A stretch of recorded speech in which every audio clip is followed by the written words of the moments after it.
I'm up. I had the stream the stream tab open over there. So sorry about that. Well, now let's do some games first, and then maybe I will do some puzzles or whatever it is that you guys want to do. Just let me know in the chat if you're watching. And meanwhile, I'll play some rated games, some Blitz.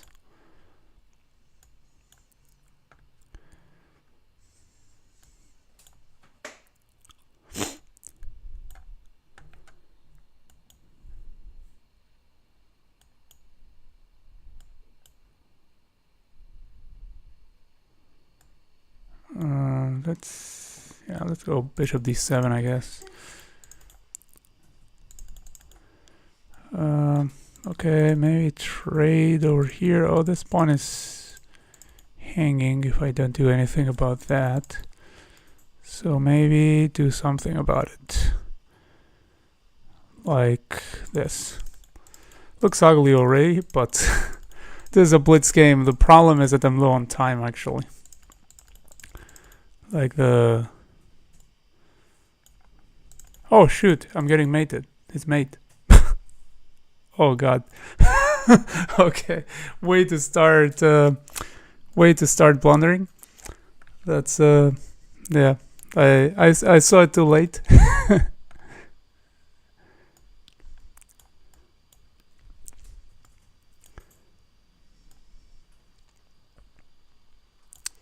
Let's go over here. Scandinavian is not the most testing opening. I mean, when you play against that, it's kind of not really problematic. He might do this and then something. Oh, okay, he goes back there. Interesting. Let's go like potentially here. I don't know. I have to play a move, so I played just whatever because I wasn't sure which one to play. Can't take over here because this is defended tactically, by the way.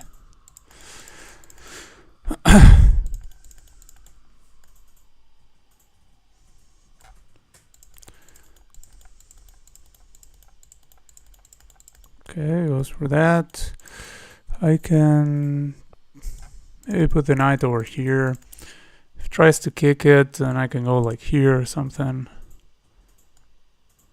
Which I will.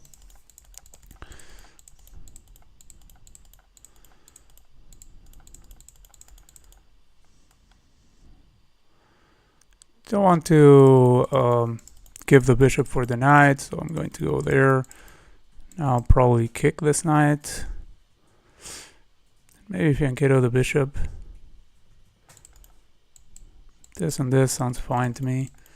Like, I don't want this knight over here. Like, usually you don't want your opponent's pieces to just camp on your territory if you can avoid it.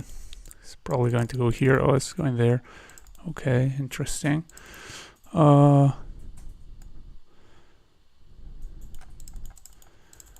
Can go like there, potentially add a defender to this.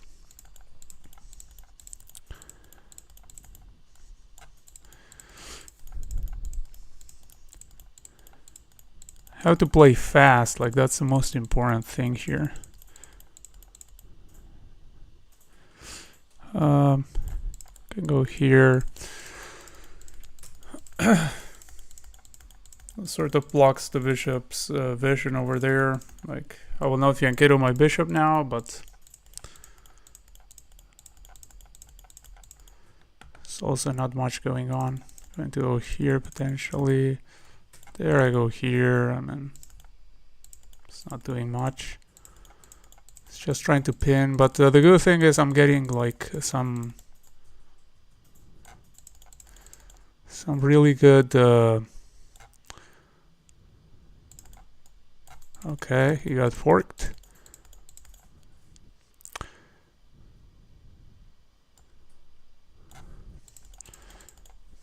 And now we just go for trades all over the place.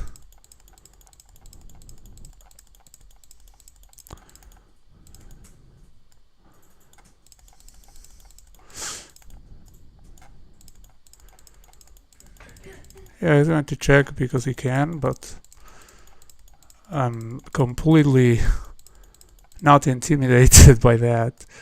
Like, so early defend that so I can go for this trade over here. So here we can trade the queens. Just force a trade of queens. Take with the rook. Then we might go over here, force a trade of rooks. Like,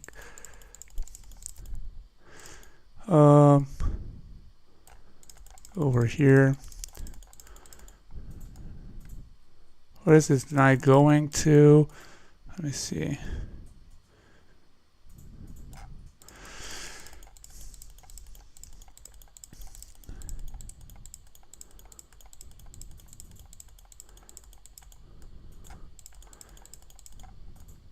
Trade the rooks.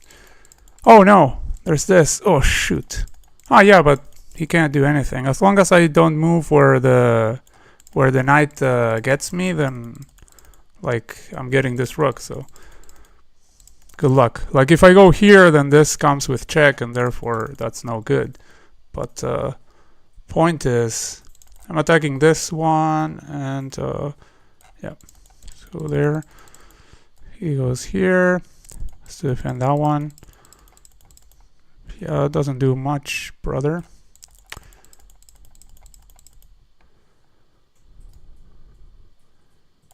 Yeah, he will take this one, but I can go over here, then continue pushing this one over there.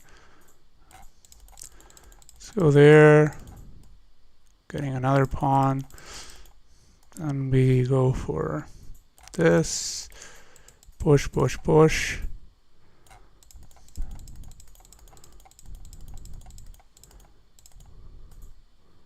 That's nothing, and then doesn't have anything really. And by the way, we can also do this, where the king has to come back immediately, and we continue to push over here.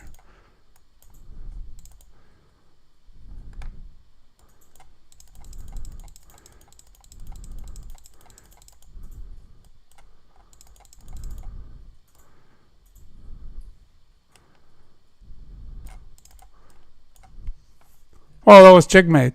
I was prepared to fork here and, and take, but it was already checkmate. Okay, well, good enough, I guess. Thank you, Mahmoud, and nice to see you here, brother. Nice to see you here again. So, what do you want to do? Do you want to do puzzles like yesterday, or do you want to play against me, or do you want to like analyze one of your games, whatever? Like, I mean. You're the one in the chat now, so you're boss.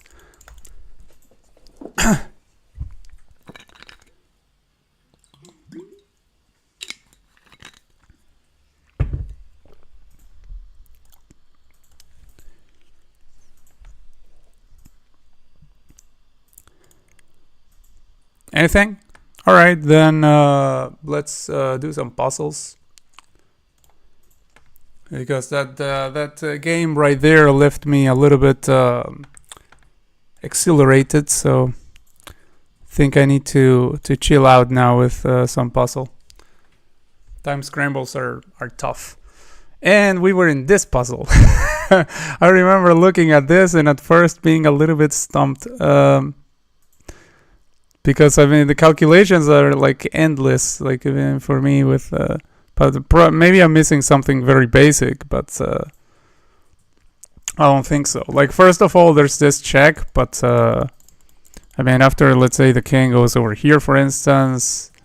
Oh, no, there's also this check, which checks and forks this, but at the same time, we have this that's hanging, so we need to do something from there. Like, if we go over here, then the king has to go here. Well, has to go here or here, but if they go here, then this comes with check. So we we're somewhat getting somewhere, because I mean this is still not hanging since we're giving another check. But the king can also go there. Then we could go like here, and then the king can like continue to go forward, which looks rather suspicious, but it's a possibility, so I don't know. Like this continuation not clear to me. We can also give this check. I mean, there are like many checks, and it's probably a check the first move. I mean, either that or we have to like move the bishop or something. But I mean, obviously that wouldn't make any sense. Like it has to be some check, some form of check, and something. Like this one conditions the king the most. No, wait. Actually, maybe this one conditions the most. I don't know. But this one conditions a lot. Like it has to go here or here.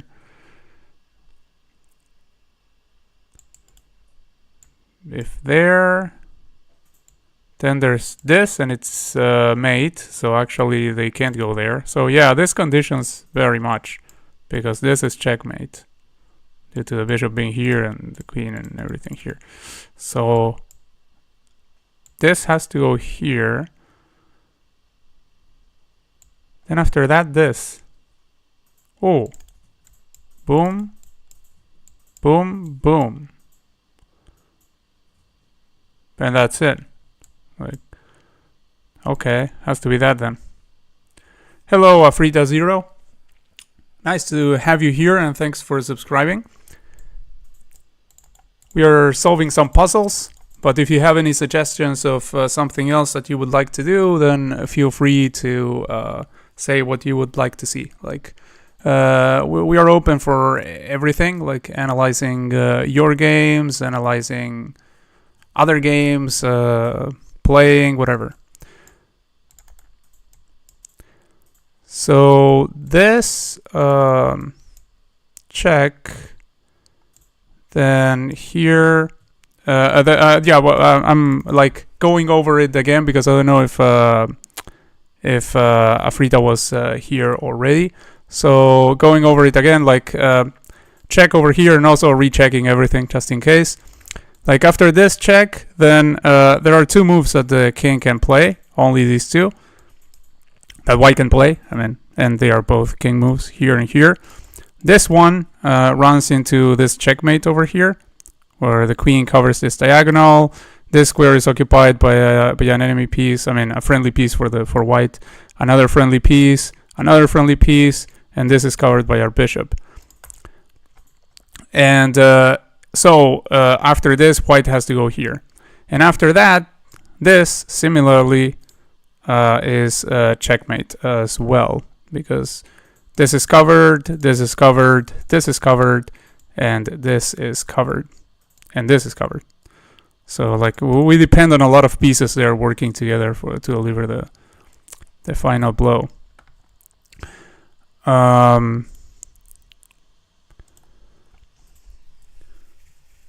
Pretty clear. Okay, thanks. And okay, so here we have our queen under attack and this queen under attack. Like, let's see. And what's the count in terms of material? About the same material, right? Like 6 pawns for our side, 6 for our opponent. Yeah, 2 minor pieces. Okay, so we can either like move the queen with a threat of some sort. Yeah, like if we move the queen over here, we're already threatening this one. And like if the queen takes over here, well, obviously we take with the rook. Our rook is protected by the bishop and by the king, so no problems there. We could go over here. I mean, we could go anywhere in principle that attacks the knight, provided that we don't run into anything else. Like, they may defend the knight with a bishop, like this. That's one thing. Like, if we go anywhere that attacks the knight, they can defend like this, and that's also blocking the visibility of the queen over here. So there is that. But at the same time, what happens? Wait a second. But we win this knight because we take over here, and then after they take our queen, then we simply take over here with check, and then we recapture over there. So actually, I mean, not recapture. This is an actual capture of a knight. So actually, we're up a piece in that sequence. So it might be just a simple sequence. Probably it's that. Yeah, I think it's that because I mean we're still in the 1600 range, so still not. Yeah, it's just that. So here. Yeah, simple enough. Okay, here. Let's see. Like first of all, we can take here, and that would be a stalemate if all these pawns didn't exist. But the point is the pawns exist. So after we do this, then we're mating on the next turn. Like we're going to go here, and there's nothing that white can do to stop it. So just this and this. Yeah, I mean I'm not like missing a mating one or something. So yeah, it has to be that. Okay, that's there. Strange 1664 puzzle. But again, these are, I think, are computer generated, so that's why some puzzles look crazy for the level. Like I have said this many times, but I mean I think the reason the puzzles are rated what they are is because they are taken from games of players that are rated that, and in which the blunder happened and the punishment happened. I think that's the idea, which makes sense because I mean, you know, a 1600 missed it, so you can say, well, this is a 1600 puzzle. Like I mean, the 1600 made the blunder. That being said, we all make ridiculous blunders every now and then. So based on that, pretty much any puzzle can show up anywhere. Except for the really complex puzzles, they rarely show up in like low level games unless by accident they came across the solution. So here we have the fact that there's pressure over here. There's pressure over here. We could give this check.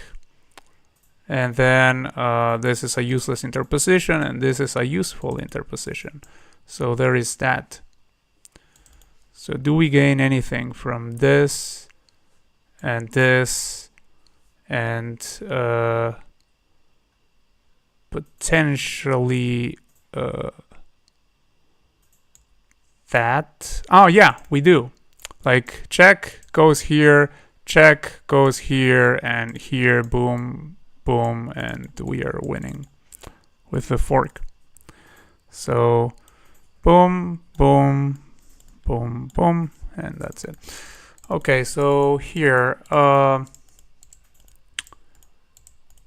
we have this clearly, and that looks super promising, because also we have this, which is nasty. So yeah, this sack is coming like 100%. Like we're starting with this, then king takes, of course, and after we bring the other rook, the only thing the king can do is just go over there. And after the king goes over here, boom, and that's it. That's all she wrote.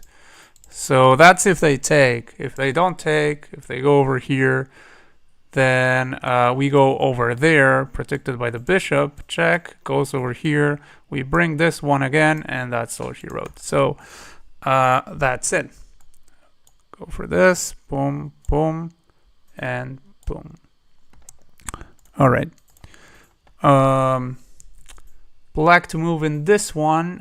This is looking nice with this king full of air over here. So something like this, or starting like this first.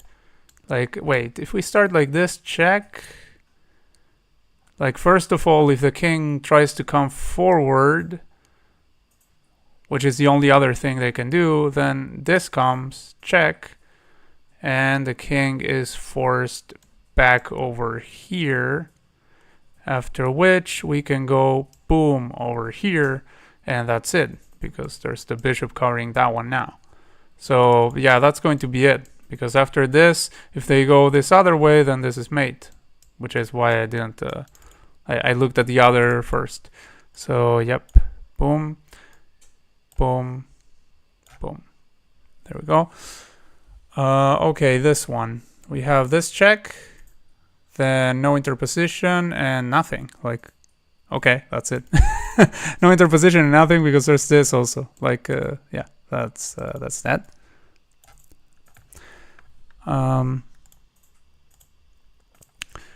White to move in this one. Let's see.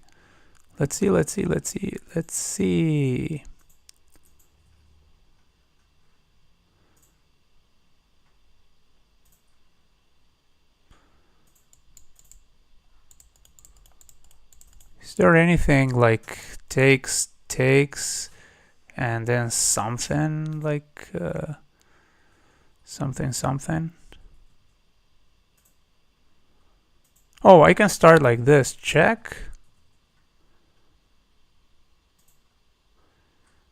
Because I mean, I have this pawn that's about to promote. This is nice. Like check over here. This is a useless interposition. And so the king has to move somewhere. Then we take over here. And after they take, boom, and that's it. So actually they shouldn't take.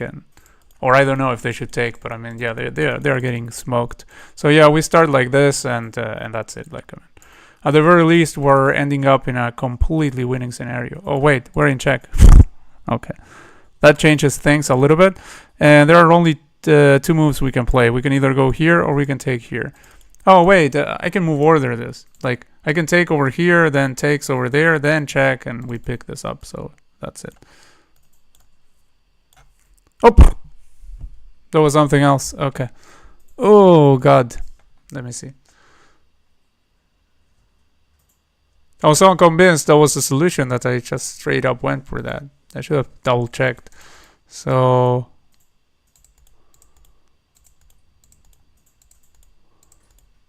holy moly. Oh, because this is mate. Ugh. Like, I mean, it's not made right away. We go here and then goes like there. No, it's not made. It's like a perpetual, I think.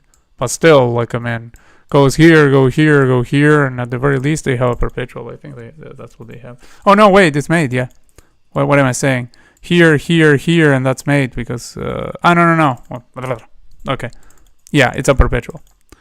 Like, I'm having some hard time visualizing 2 or 3 moves down the road in my head, unfortunately. Like, yeah, this is perpetual.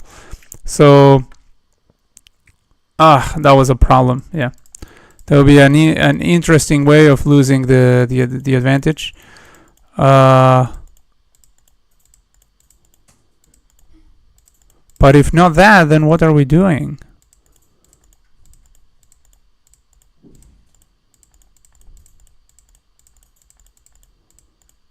Wow, this is crazy.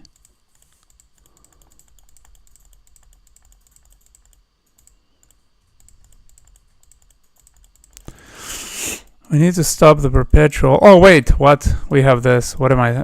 I'm blind. Yeah, I'm absolutely blind. Yeah.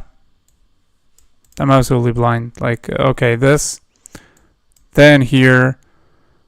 Then, let's say, we need to find, like, a situation where the king... Where like this comes with a check, or something that we take over here has to come with check. Like here, here, and then what?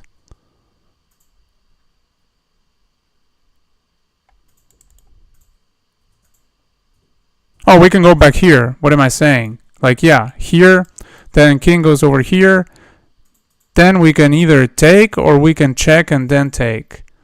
But probably we can take right away, but I mean, I don't know which one is better. Probably the puzzle will end right here, because I think both are possible. Like, you can either go here or go here. But the point is, we do take that, but without this pawn, that's it. We solve the problem, because after this, we go here. And that's it. Like, I mean, What was preventing us from going here was the pawn over there.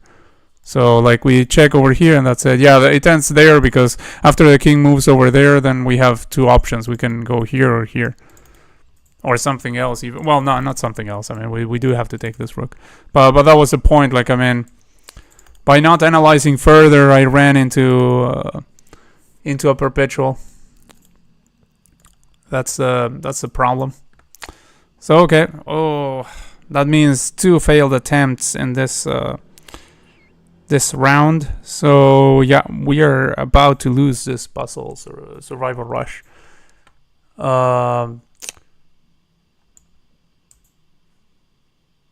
First thing that strikes me here is obviously taking over there and hitting this and hitting this.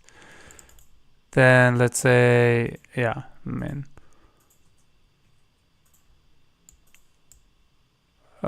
they can't really deal with all the threats, right? Oh, they have this check, for instance. But I mean, we go like here for no, wait, if we go like here and this. So maybe something like, wow.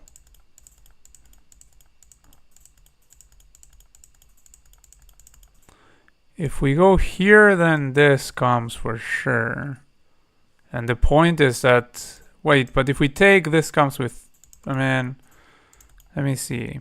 Like we go over here, for instance, we block the check. If they capture over there, they are defending the knight, but not the rook. And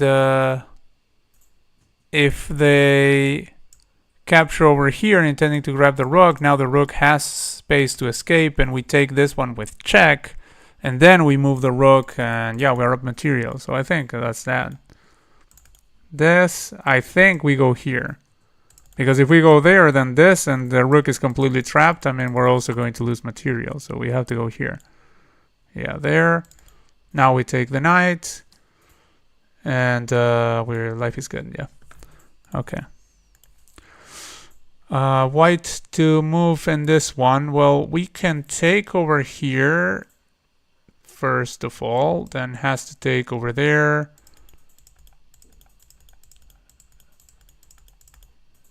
Takes I mean, there are checks like this one, but I mean, what does that do? Like basically nothing. We go wherever with the king, I think. So wait a second. There's more. There's better. Boom, boom, boom, boom. Ladder mate. Bang. Okay, that's it.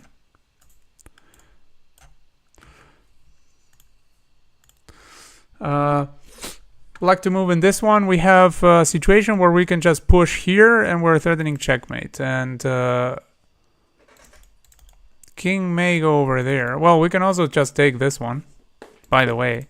Like, small heads up. If we go over here, he can go over here, and then we're not mating anything. So probably takes. Then goes over here. Then how are we exactly stopping that pawn? Good luck. Good luck stopping the pawn. So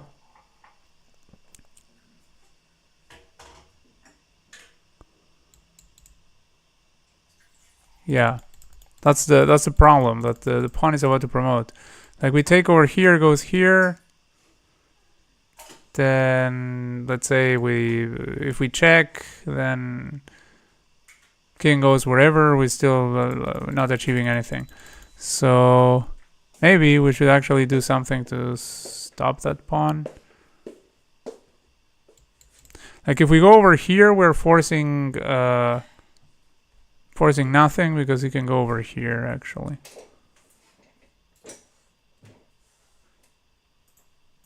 King has a check, and then we're no longer mating anybody.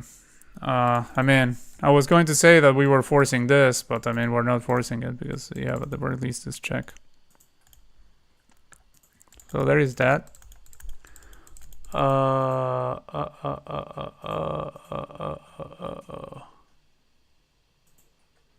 Could go over here, trying to go for this and then stopping the pawn. If we go over here, does this rook have anywhere to go to? Like, yeah, I can go like over here, for instance.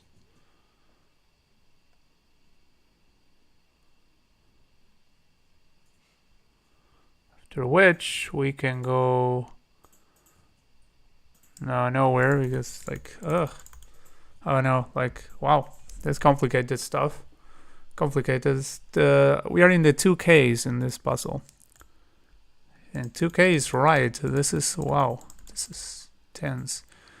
Like, if we go for the obvious capture, which is not obvious because, I mean, we're getting like, but I mean, this is what like a 600 would play, like just take. And then boom, oh, whoops, what happened? Is there any way to stop the pawn, really, realistically speaking?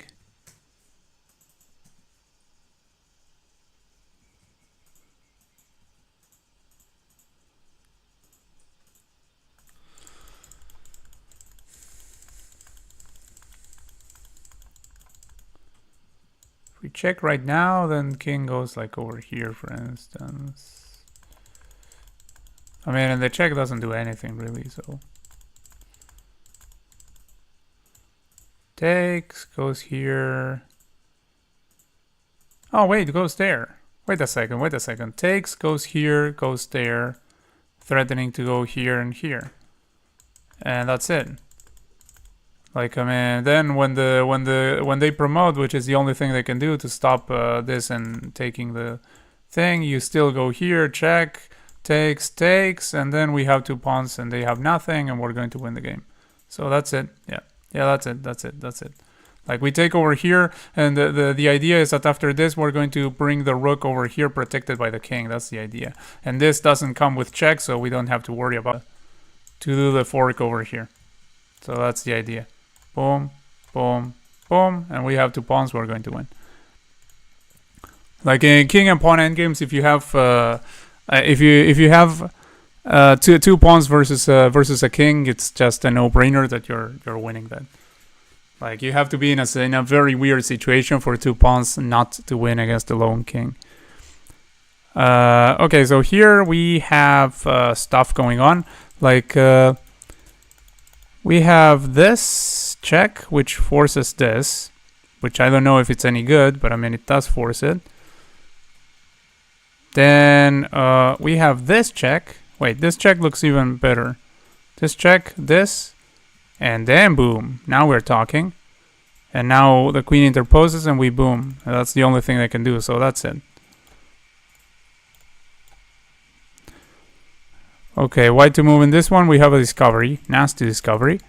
Like, this is under attack, but we can block like this. So, boom. Check. And we block this one, so it can't be taken. And after there's no interposition, after this, we have boom, check, and that's it. It's mate. So yeah, back rank mate in a fancy way. Okay, here our opponent fell for some checkmate tactic. Like, they grabbed this rook thinking that was that, and now we have what? Like, we have this double check and we have this double check. It's going to be one of the 2 double checks for sure. Let's go for this one so that this can't be played. Usually, I mean, with this one, this can be played, but this can be played attacking that, so I see. Oh, and back by the, well, no, this can't be played immediately, obviously, because it's a double check. Check here, then let's go for the easy one first. Like, I think the easiest is if they go here. If they go here, then boom, and checkmate, and that's it. It's checkmate, protected by the knight.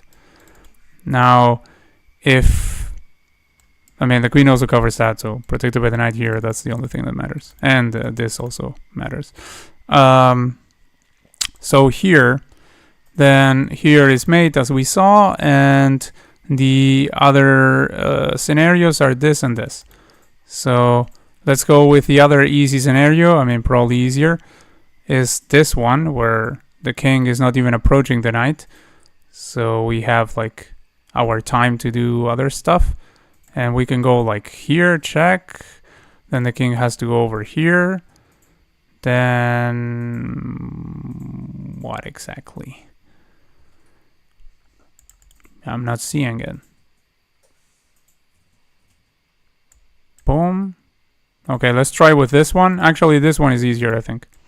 Boom, boom, and we go over here, check, and we protect the knight. The king is blocking this bishop, by the way, in case you're not visualizing that, because many times I have trouble visualizing the moves a couple of moves ahead in my mind, like without playing on the board. This, and then has to go here, and that would lead to this, which would be checkmate. I mean, this over here, and the queen covers all of that. So that works. Now we have to find something that works for this one. Like this. Oh, and this again. Like it's just the same, just different. I wasn't visualizing that this rook was that this bishop was not staring at the queen anymore the first time I looked over it. That's interesting. Yeah. So there we go. Double check. Then here we go. And after that only move, then this. Boom, boom. Double checking just in case, because the other time when I didn't double check, that was the what led to my downfall. So here we have this threatening checkmate by virtue of going over here, then here, then here, then here, then here, where the rook covers the Tatars Spear, a very topical theme. And what can they do about it? Like, can they do anything about it? Like, they can move this rook. I mean, checks, they don't have any that matter. Like, they can just try to give this check, but we go over here and no problem. Like, they can just sack the rook over here, but again, like, we're not concerned about those completely ridiculous moves that just drop all the advantage. I mean, drop all the advantage. That give all the advantage to the opponent. Like, I mean, it's just nothing moves. So here, then they can move this rook. Like that they can do so that they don't get mated immediately. They can move this rook somewhere, and then we just what do we do in that case? Like check. King goes, let's say, over here. Well, at the very least we have a perpetual, but I mean, I'm pretty sure we're looking for something better here.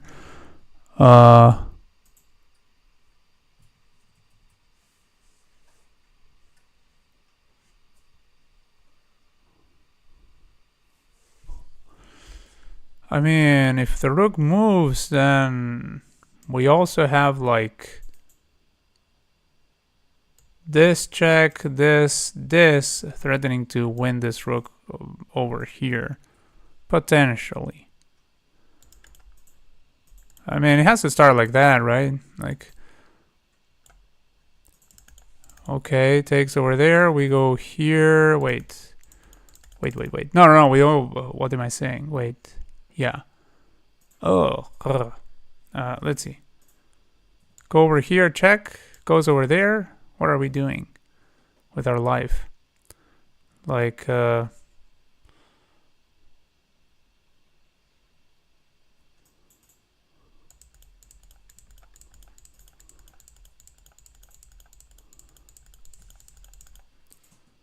do we like go over here, force this one to go back, then go back here, and maybe they can only like repeat the position or something?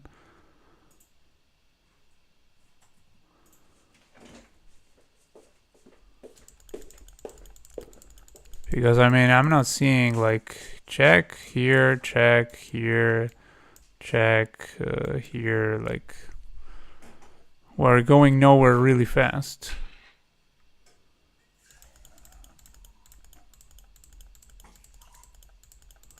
But if this were the solution to go here and here, then that makes no sense, because this also would be the solution. So that's a trick that you can use to solve puzzles, by the way. when you're solving these computer puzzles. Like if it's in a book, you don't have that trick because on books this situation can happen.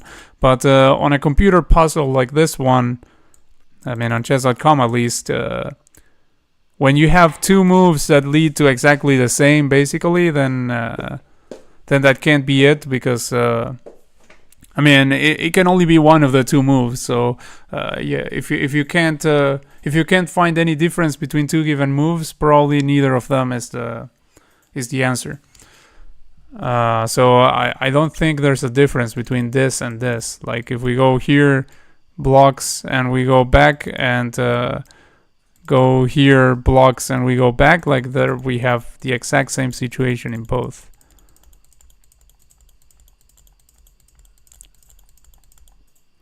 If we go over here and give this check, then king goes over here or here directly even. Probably here directly, actually. And then I'm not sure what we're doing. Like we could take here and threaten to mate like this. Then they would probably perpetual check us. But I'm a little bit concerned about if it's just perpetual check that they do, or if they might throw in a knight at some point there. Because, I mean, they do have this knight. But, of course, if they go here with a knight, unless the two rooks... Well, if the two rooks are on this side, like... Let me see what white can do here. Like, if white starts checking us, like here, here, and here, for instance, and... Like, let's say here, for instance, here, this check is useless because this. So, I mean, it disconnects the rook so we can take it. But if at any point they find themselves in a situation where the check actually...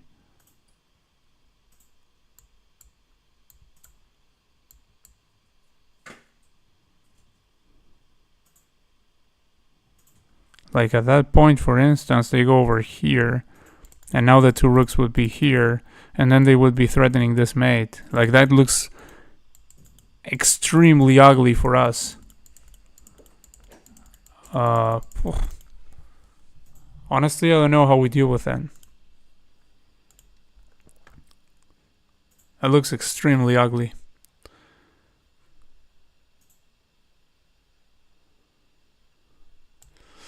Let's see again. Check here.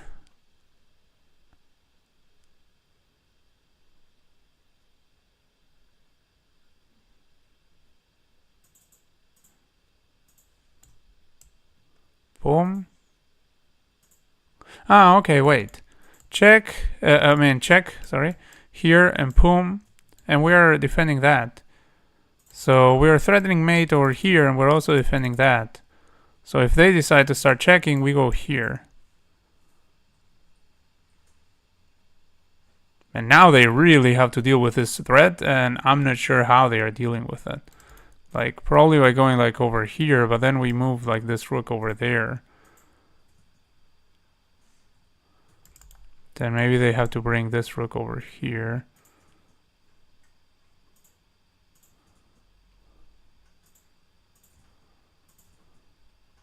Yeah, at the very least, we will have a perpetual there, I think.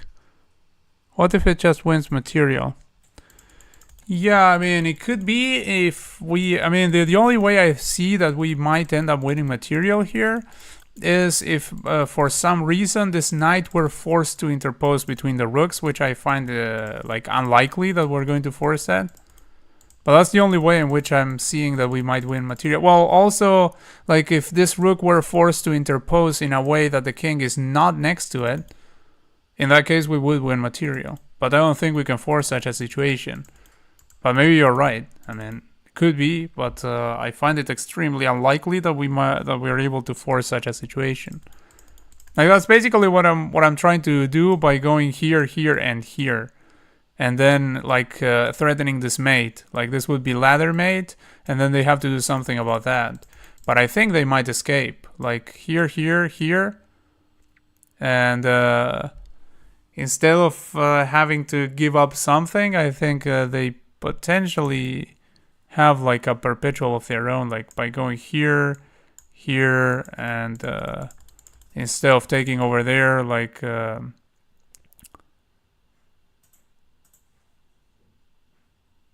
yeah, I mean, no, yeah, I don't see exactly what they can do. Yeah, I don't see what they can do against that, honestly. Because, I mean, this rook is over here, like, they can try to bring, like, the king over there. Ah, yeah, that's what I thought. They can bring the king over here, attacking this one. So I can't deliver the mate like this, so I have to move this one. And when I move this one, they bring one of the rooks over here, so that if I do check... Ah, it wins material.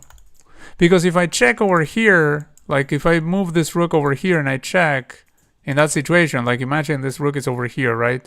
And this rook is already like about to check over here, but not yet. Like because the king moved over here, so that it avoids that. Then we go over here. We're still threatening the mate, and so let's say they bring one of the rooks. It's the only thing that I can see that they can do, so that they interpose when we try to mate him. And then we go over... Oh, actually, they can't interpose there because... Yeah, they bring one of the rooks here, so they interpose... Oh, we always have one of the rooks going. Yeah, they can't even interpose anything. I think they're getting mated. Yeah, okay. So let's go here, here. Now they go over here. We go to the corner. And yeah, they give up the material right away. Yeah, I think...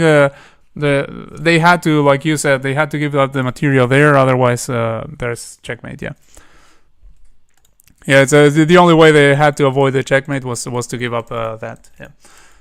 So yeah, good one, that one. Let's see, what about this one? Like we have this check, we have takes over here, like with potentially some ideas, like for instance something like this, or that actually this. Like if we go over here, we're threatening this one, and we're also like sort of threatening to go over here and do something, because I mean we have the knight still. Like if we go over here and they take the knight, like whichever way they well, if they take it with a whichever way they take it, even if they take it with a queen, we still go here and that's mate. It's the famous sort of what they call the killer box mate in one course that I have. So here and yeah, whichever way they take this knight, they're getting mated, so they shouldn't take the knight. And if they try to prevent that, like by going like over here, for instance, which covers that, then we can take over here. Well, first of all, if they try to prevent that by going here, then they are blocking the queen. So after we take over here, then the king is completely alone. It has to go over there.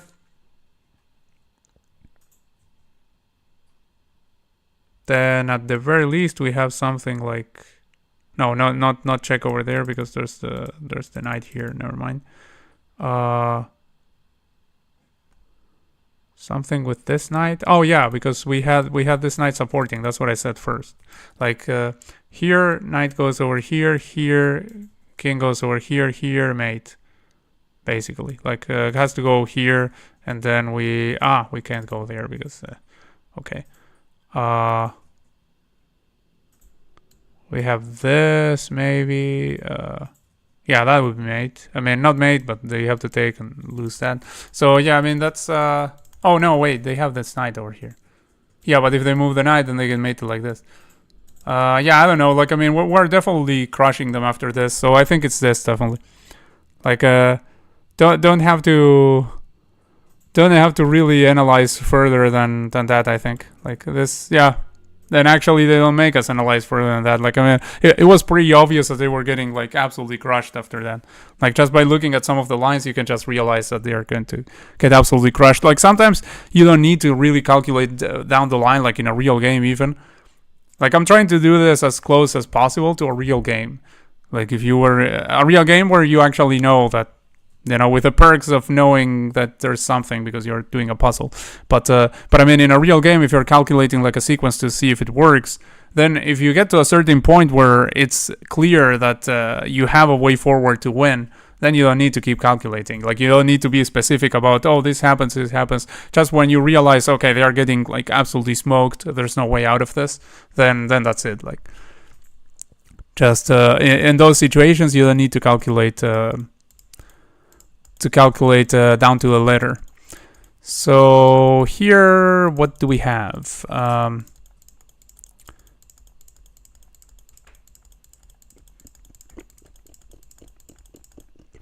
We have this check where, let's say, king moves over here. What? Oh, king moves over here. We take this one. Well, never mind. Let's go back.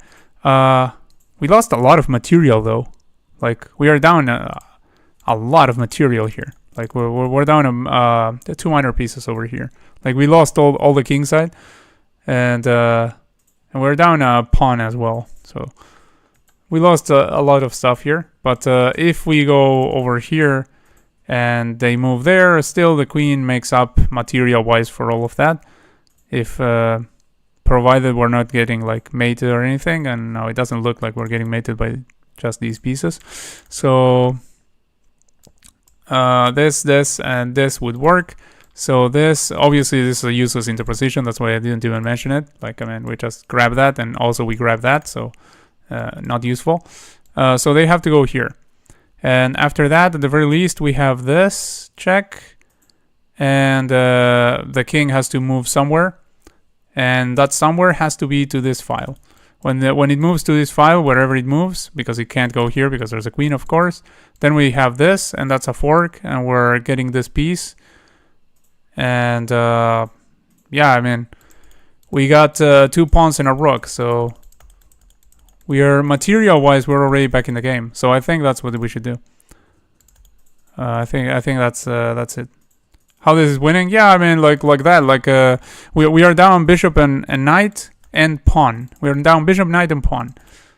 So if we go over here, king has to go over there. Then after this, king goes wherever to this file. Then we take over here. We're forking, and we get at the very least we're getting two pieces, and I mean a rook and 2 pawns for the material that we lost. Like, I mean, that's at the very least we're recovering all of the material. Then this bishop is under attack, but I mean, it can move, obviously. They're not going to just let us. And also this king is completely naked, and we have a rook that's about to come into the game when this bishop moves, so we potentially may have a mate afterwards. Actually, we may even have something like that right away. Like this. If white is not careful, we might even bring like this one into play at some point. But no, I think it's that. It's just getting the, oh shoot. Okay, I messed up. Let's see. Let me check what was the right solution. So this wasn't it. So maybe that one. Like, I mean, it has to be some kind of check. Well, we have this with double attack as well. Here, rook goes where to save itself? Because wherever the rook goes, I mean, it just gets taken, right? Like, can try and go like back here. Well, can try to go over here as well. This.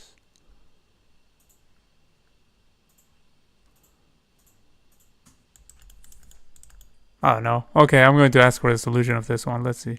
So it was this one. Then it was this. They give up the rook. This. Okay.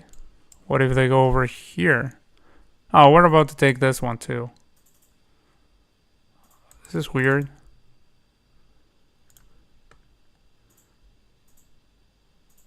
This is weird. Like, first of all, I want to know what they were doing in my line. Like, if this... What are they doing? Oh, king f7. Oh, I didn't even look at king f7. Crazy me. Oh, wait, yeah, I looked at it. Yeah, we take this. Then what? Knight c6. Okay, and we just, like Like, oh, we're about to be sort of trapped here. That's the problem. Like, first of all, we don't have immediate squares, and then this is covered over here. So, oh, this is mate e1. Never mind. By means of that, I believe. So, yeah. Oh, rook g1, and we have to allow them to take over there, knight d8, and then what we take over here takes.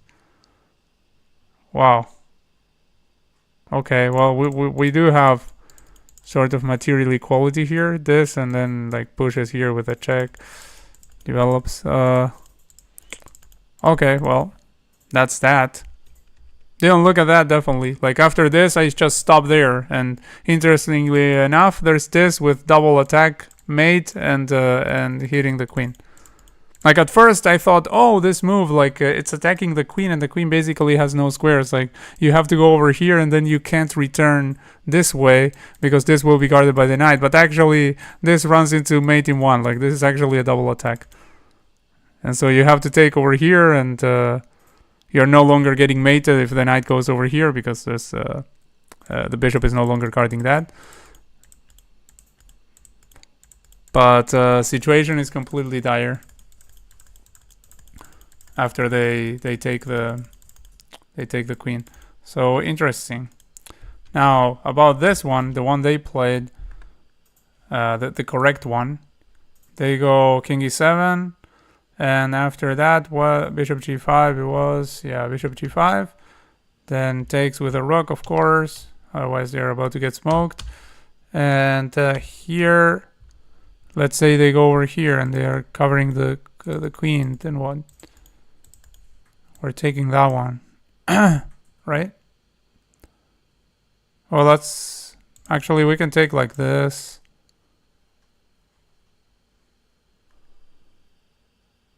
Okay, well, we have sort of material equality here. It's also queen g6 first, so we don't need to trade the queens. There's queen g8, but I think we just end up repeating there. Okay, well, at the most basic level, we just take over here, and if I take over here, we take over there. And if we do the count at the end, we have a rook for bishop, and yeah, I mean, rook for bishop and a couple of pawns, like we're and one pawn actually. So yeah, we're doing fine, obviously. So interesting, yeah. Like I did see that at some point we might like throw this in and that they take with a rook, but I didn't count the material to realize that actually it was okay for us to go for that. And of course I didn't see this this knight c6 over here. Like I stopped calculating here, like up a queen, okay, that's it. And that wasn't it. Yeah, that's a crazy line indeed, yeah. Mahmoud, it's a crazy line indeed. Like knight c6, literally any other move and they're just down material. Like I stopped right there because I absolutely didn't see that mate in one threat with double threat on the queen and mate in one. Absolutely didn't see that. So, but literally anything else, and white is completely winning. Like the second move, it says over here, it gives almost 4 points up for white at the engine, so completely winning. It's only that knight c6, and knight c6 is actually holdable for white still. But yeah, I mean, like black does get an advantage in that line, and it gets super chaotic, and we are not winning. but yeah, I mean. Wow, that's a crazy puzzle. Yeah, that was an interesting puzzle. Very interesting. Want to play a game? Yeah, sure. What was your username here, and what's your preferred time control? That's not very long, and not bullet, of course, because you know this already because you've been here many times. But I don't play bullet. But other than that, yeah, I play other stuff. Oh, I hope Teste didn't get like mad after playing the other day or something. Because he's usually joining, but now he didn't join.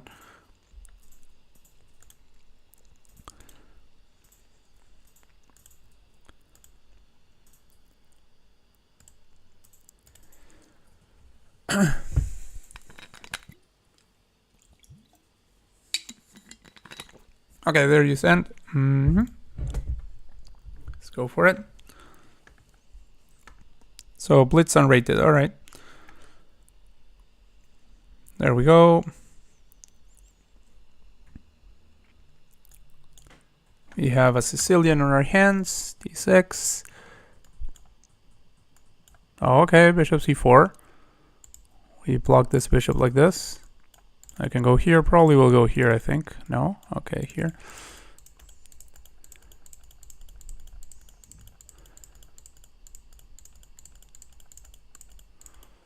Okay, he's thinking, that's good for us.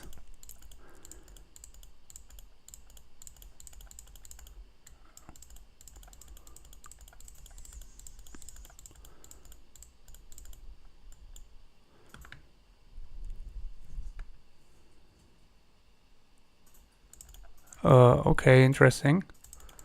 Actually, you had only one move in that position, but you weren't trapped or anything. Like, you could have just gone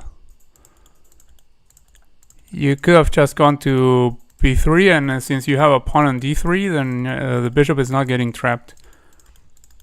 It's not looking great like on b3, but yeah, that was the move there.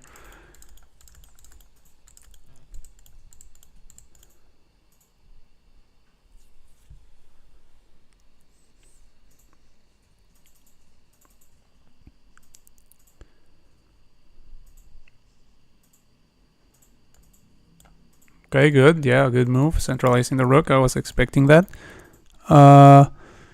You go potentially over here, I think. Over there. We kick this knight. We win this pawn.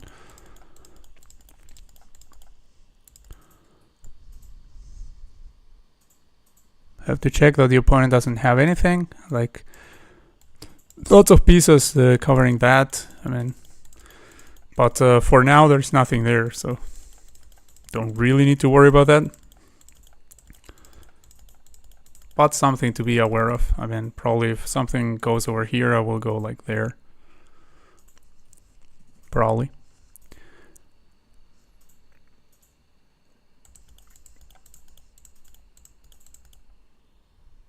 I can play en passant here. And I think I will play en passant.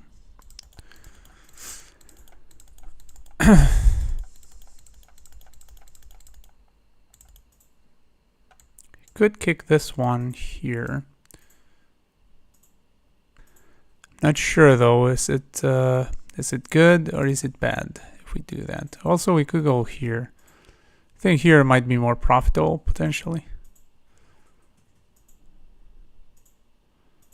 I think I'm going to go there. Like, I mean, if we get a bunch of trades, we're doing completely fine because we were winning.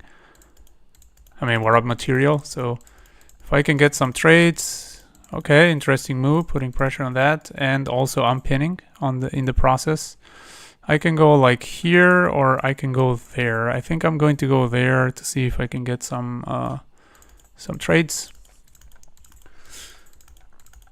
Like, again, the purpose, once you're in this position where you have a winning position, you want to trade everything. That's basically what you want to do. Especially if I can get that trade of queens, that would be extremely good, because that's the biggest counterplay will come from having a queen still on the board.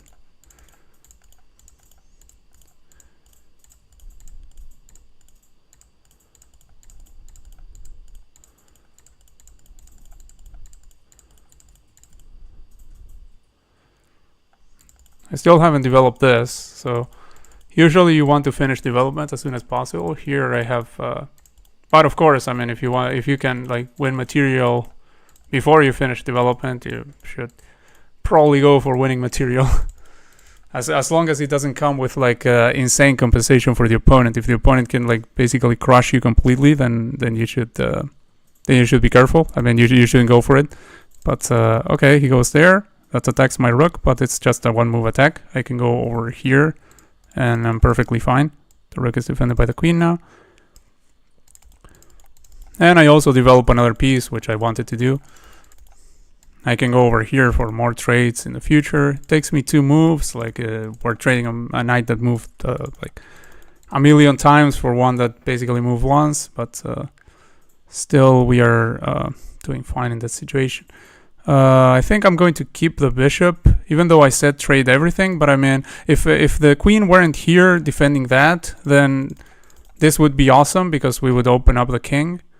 But given the current situation, I don't really want to trade my bishop over here and just allow the queen. You know, we want to trade the queens if possible. We don't want to trade a bishop for a knight, like in this open position. Like my bishop is pretty strong. And this knight doesn't have any like threats right now. Like everything is completely covered, which is very important when you're facing a knight. When you're facing a knight, you want to have everything covered. That's like forward movement of the knight. You want to have it completely covered. I'm not exactly sure what the idea with the rook over here is, but I'm going to go for this. Like if it doesn't trade, then I have also that.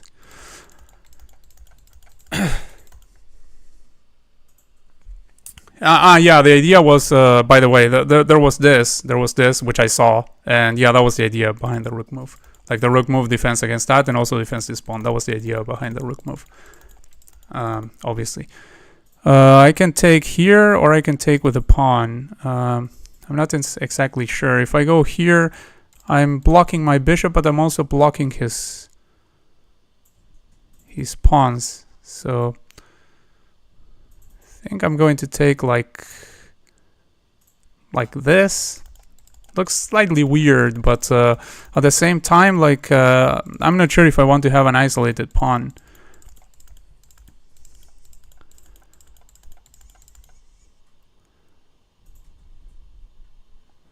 So now we'll go like here, for instance, and kick this out of my turf.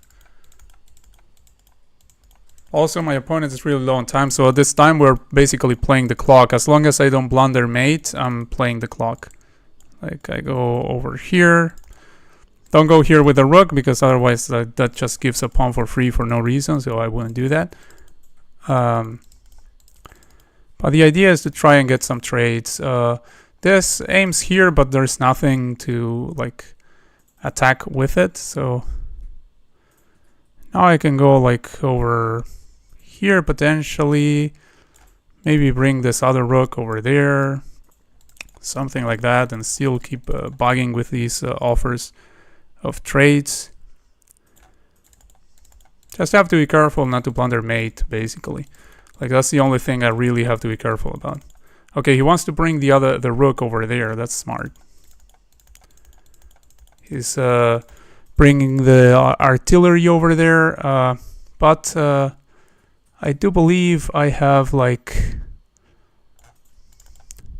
maybe even this and this. Like he has 10 seconds, so unless I get mated like absolutely immediately, then there's nothing. Like I can go over here. I can also go over there potentially.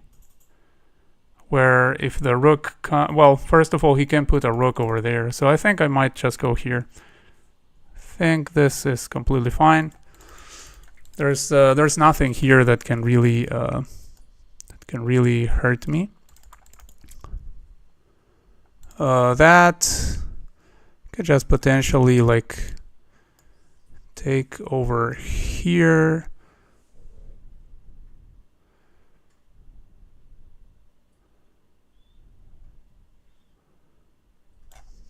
Go here,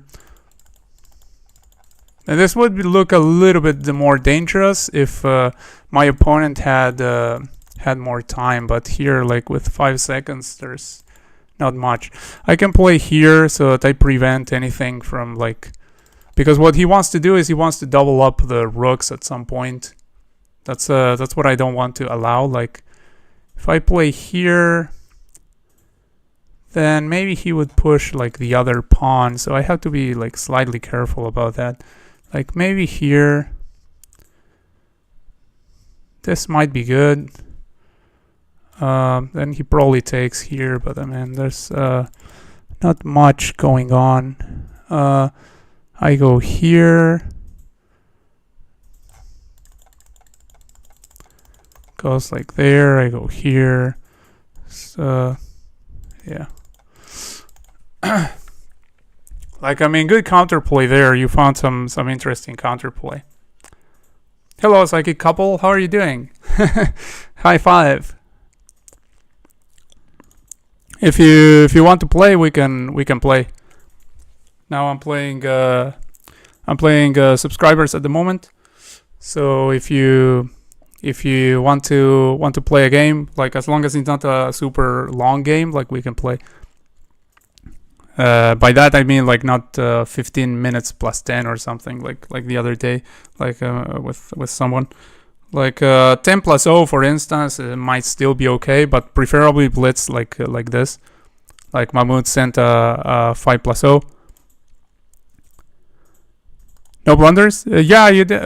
Wait. Yeah, well, you did blunder a bishop in the beginning, but you did do pretty well. Like at the beginning, you had like I haven't checked this with the engine yet, but over here, like I mean, you can go bishop b3 and you're not blundering the bishop. Like you probably thought that this would run into something, but it doesn't run into anything because you have the pawn on d3 here. And also the fact that you stopped to think so long on this move gave me a significant edge in time here, which of course is a huge asset in blitz. But here it was just bishop b3 and you're keeping the bishop. But you are playing the opening very good at this point. I mean before that blunder, that was very good play, and then the rest of your play was really nice. Like you castled, you brought the rook, very nice. You tried to go for tactics over here, very nice.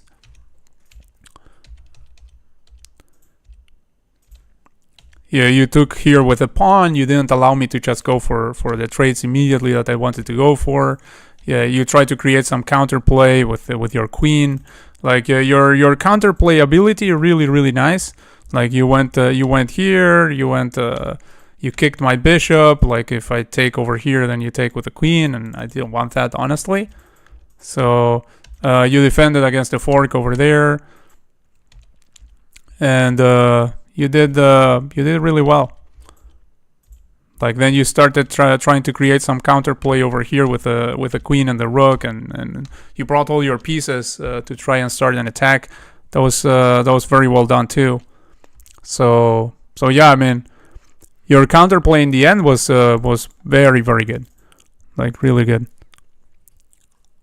No, it wasn't trapped. The bishop wasn't trapped. The point is, you had the. I mean, I noticed that you thought it was trapped because I mean, here I was like, what is he thinking about? Because like this is an immediate move. As I thought, well, he probably thought that I had like this, but I don't have this because you have this pawn.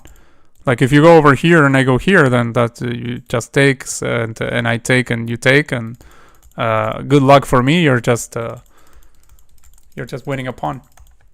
So I wouldn't do that. Like after this, I wouldn't do that.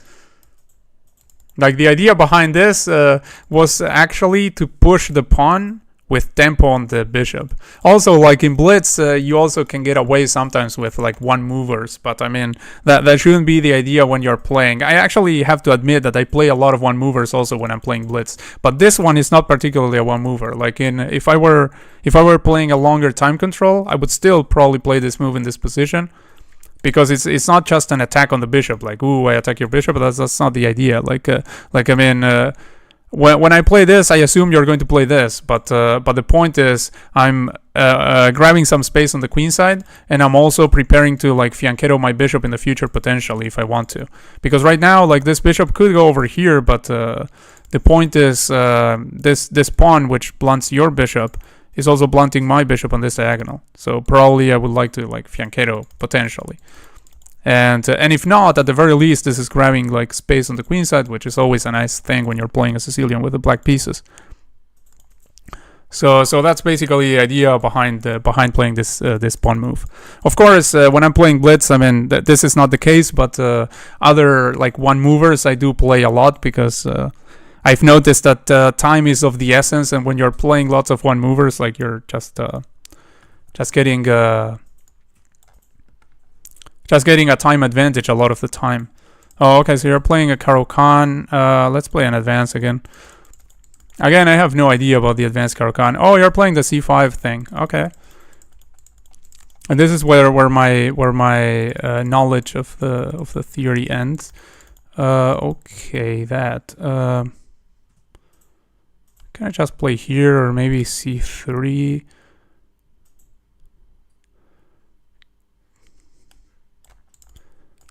I guess I can go here.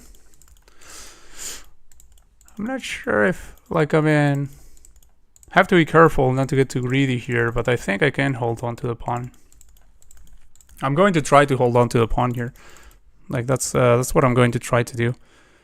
Like, maybe c3, maybe bishop b5. I think c3 and then here potentially. Like, I think he wants to go here, but I also, oh no, he doesn't want to go there. Interesting. Oh, he wants to go over here. Okay. So I'll probably do this. That's dangerous stuff that I'm doing, because I mean, I have a lot of pawns on dark squares, and I'm potentially needing a light squared bishop actually. And I also need to play fast. That's also a thing. Let's go here, because we have this pawn over there, so now we don't need this protection extra. Okay, he is getting the pawn anyway. Unless I do this. I'm going to do that. I'm going to try to hold on to the pawn. That was my idea at the beginning, so I mean, I might just as well try and stick with it. Going to castle.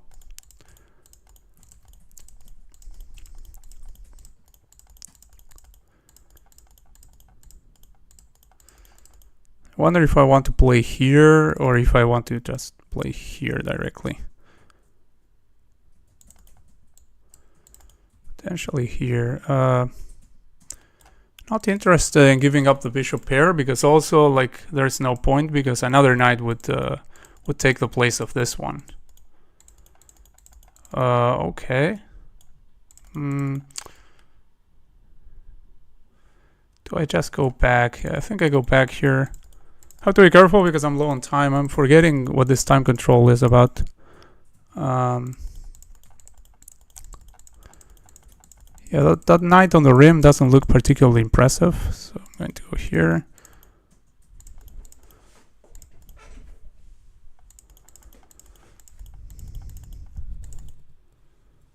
That, okay. That gives me some play. I can go here.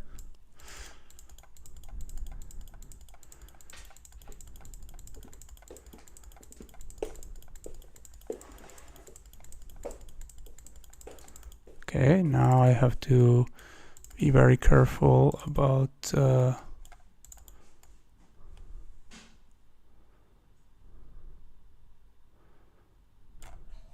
here, by the way. If it goes here, here. Does go there. That just this loses a piece, I think. Well, he has this afterwards. Ah, yeah, but I have this.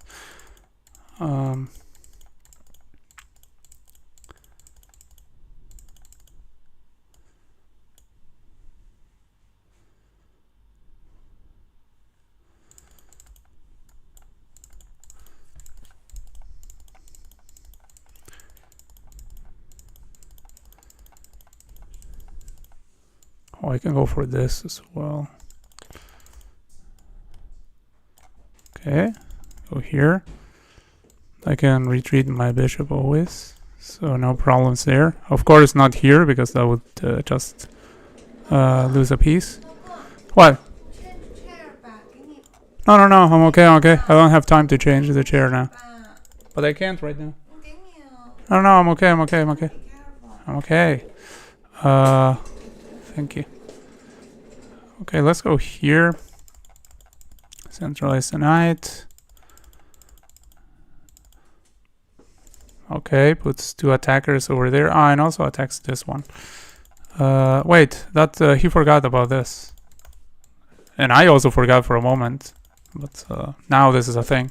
Like this queen used to be protecting this. So this is like continuity. Like it's very important to try and remember what your pieces were doing, so that you don't run into anything nasty. So let's trade as much as possible because we're completely winning in terms of material. So if we trade all the pieces, then we're doing more than fine here.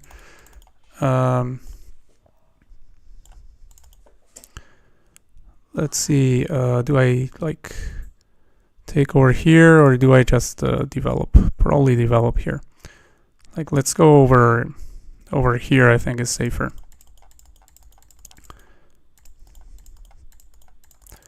Something like this might happen, but I'm not too concerned. Like something like this, or even that.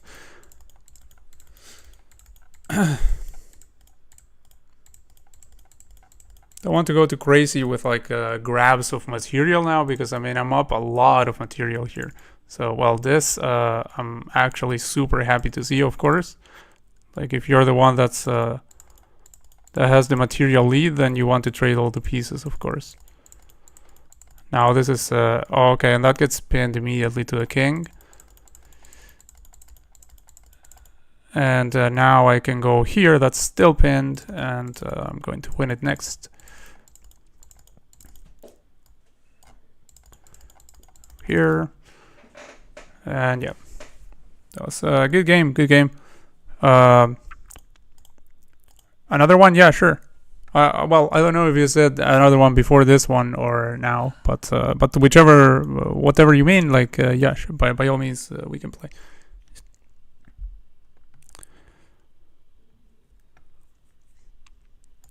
Okay, let's go for my Sicilian again. D6. Going to go bishop c4, I think. Yeah. And now he went d3 last time. Do here again. Now he's going to go here. Yep, that is correct. And now I can go for like knight c6 with development.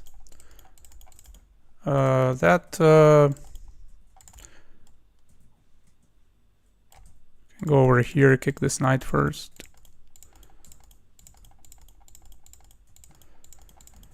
And now I can go like... Let's develop some of the kingside pieces, because I need to develop that as well. Let me see if here...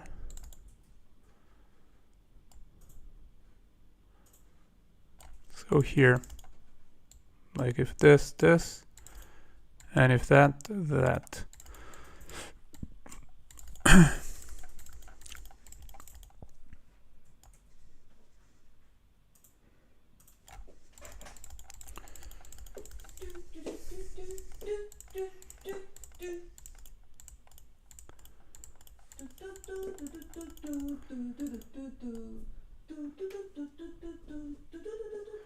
I'm not sure if this is good, honestly. Probably not. I mean, for me. But I don't know. Like, I just felt like doing this. The spur of the moment. Can go bishop e7.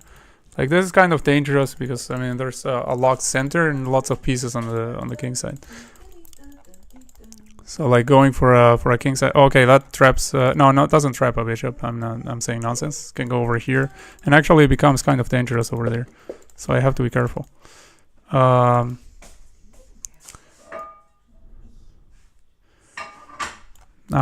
do I go like here potentially? Like I think I need some pieces to protect over there, or either I bring pieces and defend over here, or I just okay. Well, that's a free pawn that I am definitely going to take.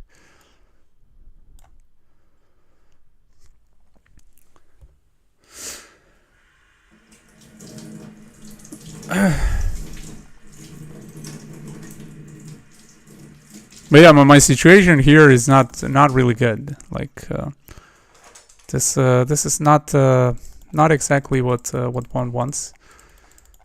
Should have probably stayed with the queen on this file, honestly. Like going here or something, or even here. just that. I don't know if I want to, like, I could go over here and for this, but I think that would be a little bit too oblivious to danger. So I think I'm going to go like here and here. What happened then? What happened? But why is 怎么回事? Why is 怎么回事? Okay. I'm going to go here. Of course, if takes, I just go here. Like in this game, as if you haven't noticed by now, like I'm not so interested in castling. Like go over here, like keeps this protected, and okay, well against that I have like, since this may be coming, I think I'm more interested in taking like this potentially.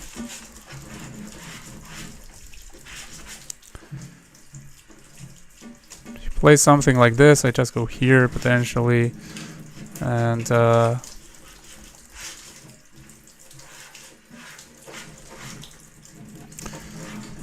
apart from that, I have like,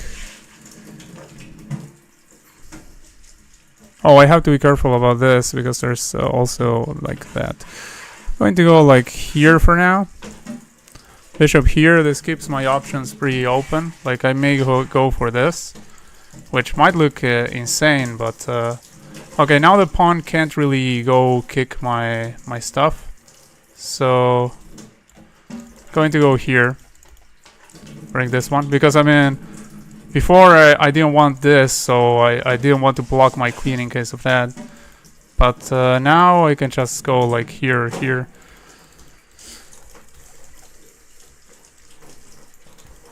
Oh, I didn't even look at that. Oh god, my queen is trapped, I think. Yep, I think my queen is trapped. Yeah, good stuff. Okay, let's see, how much time do we have?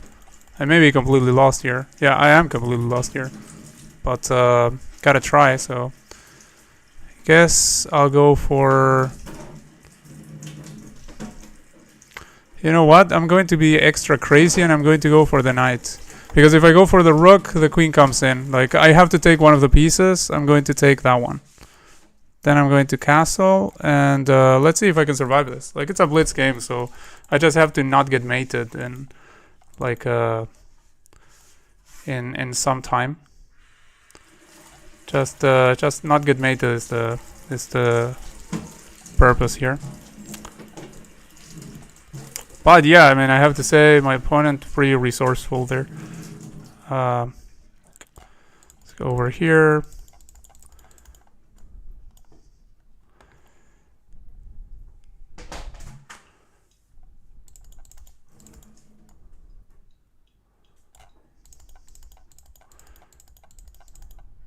We'll go here, I think. No, doesn't go there. Interesting.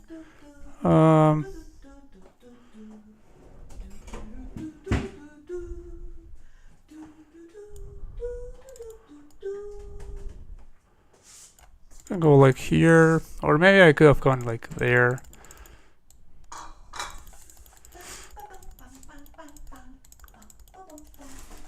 I'm down on the clock too, which doesn't help. What is that?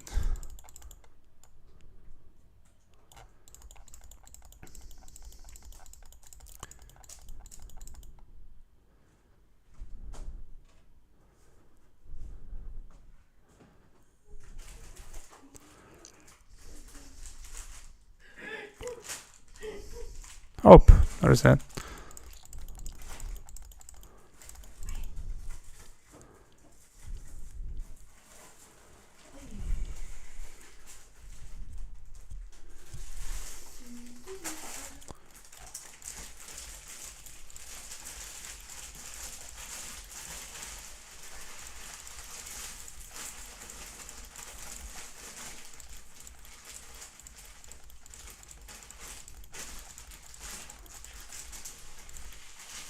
Oh, that's Wow, that's nasty.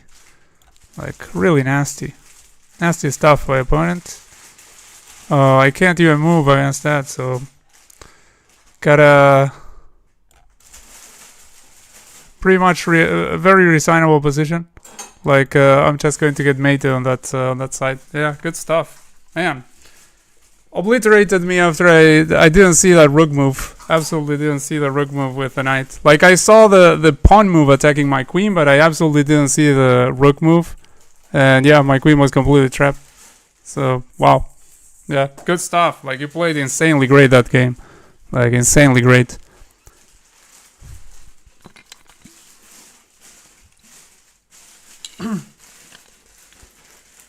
Absolutely didn't see the rook attacking my queen. I saw the... You didn't see that my queen is trapped? Yeah, it was totally trapped. Like, sometimes it happens, like you sort of stumble upon something good, like after it happens. And sometimes you're the one from the other side of stumbling on the something good, like it's something bad, like it happened to me. Like I saw that before I saw the possibility of my queen being trapped, but before you move the knight. And then when you move the knight, I didn't see that the rook could also attack it. Like, I didn't see that change in the position. I didn't see it.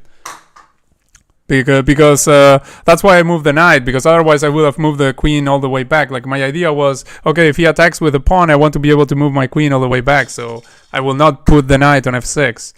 But then... I mean, was it f6 or e7? I don't remember. But yeah, it was on that diagonal. Like, e7, I think. And yeah, that's what happened there. So good stuff, and also good that you remembered that you had to put the bishop on b3 on that one.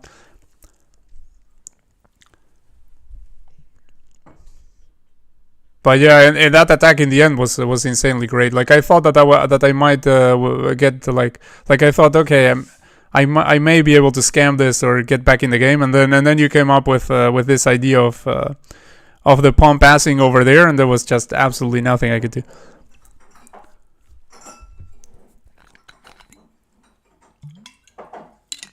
Well, not to mention I'm getting mated immediately. But I mean, like apart from the queen mate, even if I like somehow manage to stop that, there's just the pawn going over there and also mating. So it's just. But yeah, I think I can't even stop the mate over there. Oh, you're going to go make a sandwich? Alright. Yeah, sure thing. Meanwhile, we could do some puzzles with the people over here. Oh, by the way, how was the camera there when I was... Oh, I hadn't changed the scene. Let me see. Okay, well, that doesn't look good, the scene, but it looks... but at least it shows the board, which was important, so I think the game could be seen. Okay, so here we have the white. What? We are white. Yeah, we have this mate where we have the knight covering that. Back rank mate. Then we have this check and then mate. Back rank mate again. Mate. Mate like this. Yeah. This. Wait, no. This not, because there's bishop takes. Oh, we have the bishop over here. There's this mate. Never mind. This mate again. This goes over here. Mate supported by the knight. Both checks. This supported by the knight. Mate. This takes, we take over here, and we have two attackers over there, so we win material. But there, I almost mouse lipped that. Okay, we have first this check, or we have first this one. No, first this one doesn't work because this protects that, so we promote like this first. We have this, rook goes over there, check. The rook is already pinned. King has to go here. We mate like that. Black to move, there's a check, but we can take it. Here we have this supported by the rook. King goes over here. Then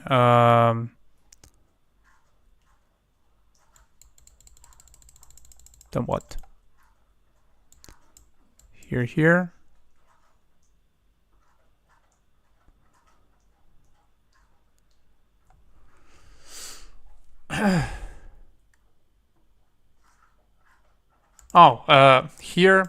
Here, and then we take over here. We sacrifice the queen. This is covered, so it's back rank mate because all of this is covered. So that's what happens here.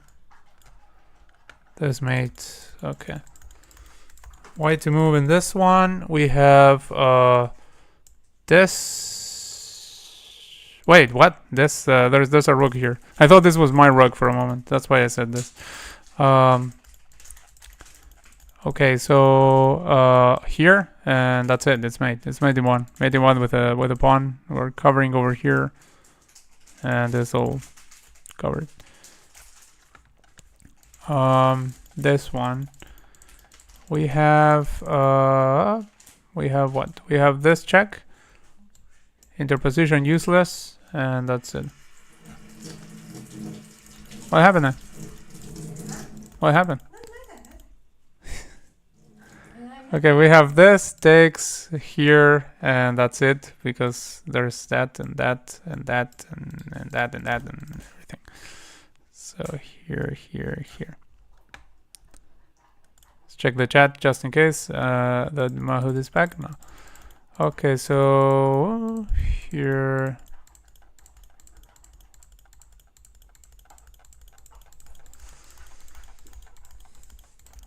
We have this this check, and that's it. It's mate. Yeah, this is mate. Only reason I will check it is mate, because we are covering over here with a bishop. Here we're covering with a queen. Here we're covering with a queen, and this is covered by opponent's piece. Okay, here what do we have?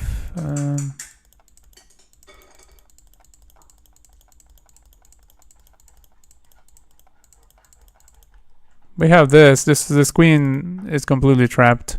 We go over here, and yeah, the queen is trapped. The queen is trapped. We hit it like this. That's it. This, we have this over here, goes over there.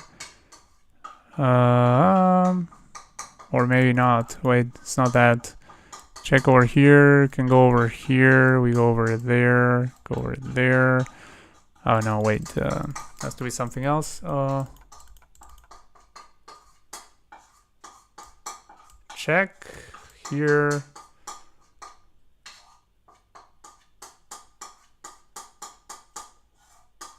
We can sack the rook. Check here, boom, has to take, boom, and that is it.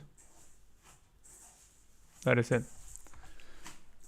The other mate sort of fashion. We can't force it. Yeah, no, we can't force it more. Like if we take over here, it might go like over there potentially or something like that. I mean, it doesn't even have to take. Well, actually, can. Yeah, if they take, like they run into the same scenario. But the point is they don't have to. So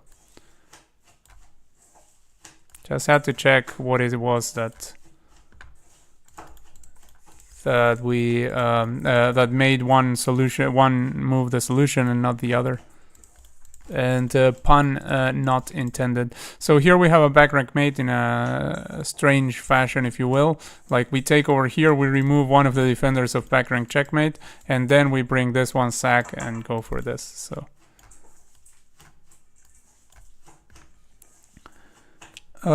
here we have check over there, then boom, mate. Supported by the knight. This one, we have this over here, check, king has to move. If goes over here, this is mate, and if goes over here, this is probably also mate, and it is mate, because this and this is covered, so. Oh, what? Okay. That happens when you don't look closely and you think that you know it all. Yeah, the move here was this one first.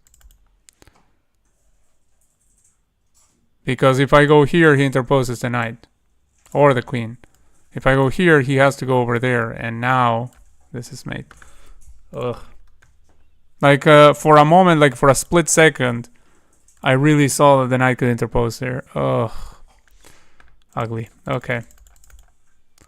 This, I think, like this, goes over here. Oh, this goes over here, and we sacrifice for checkmate, back rank checkmate. Now we use the pawn that we just pushed. Okay, this one. We have what?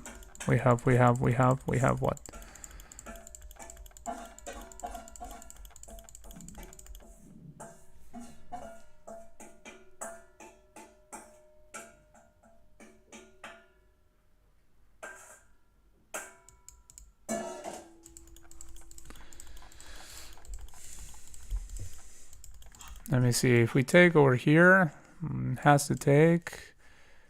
Then after that,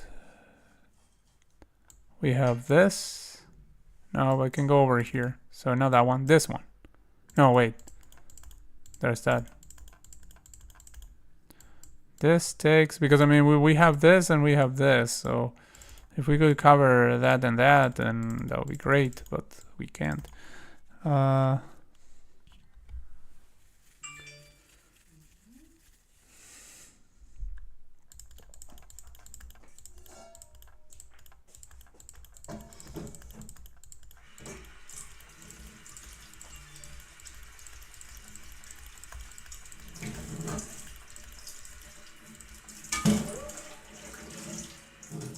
If we go over here, it takes, we go over there, then goes here, then we go here, then goes there.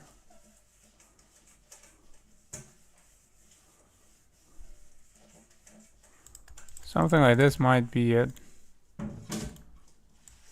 This takes, obviously.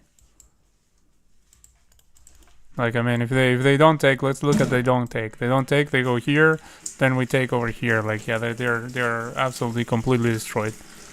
They move over there and we just mate over here when the king is here over there. So this using the pin over here, and well, what am I saying using the pin? This pawn is ours.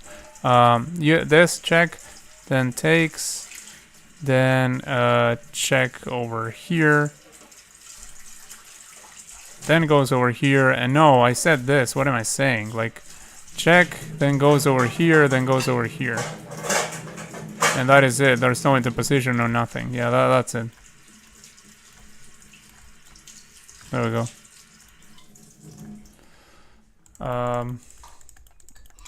This we have, look at this mate. Like, the pieces all work together to, work against the enemy king, and this is checkmate. So check over here, and king has to go here.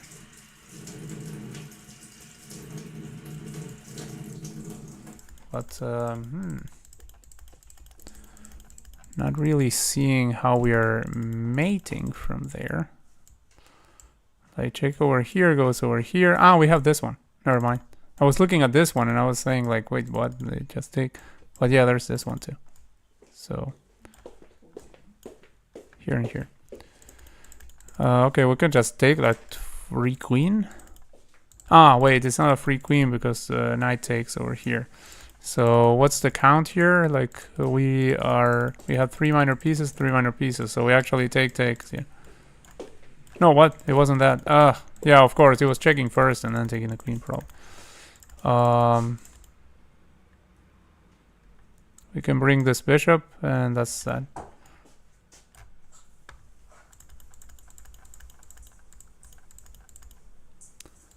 Check. If here, then here, then here, then moves something. No. Wait, no. Here. No, they have this. It has to be checks. So it has to start like this. Then takes. Then at the very least we have this. Winning the queen. Which is enough, so I'm going to do that. Okay, let's think about it now. Do we have a mate or something? I don't think we have a mate. I think we just crit the queen. Okay, we go over here with the discovery. Goes there.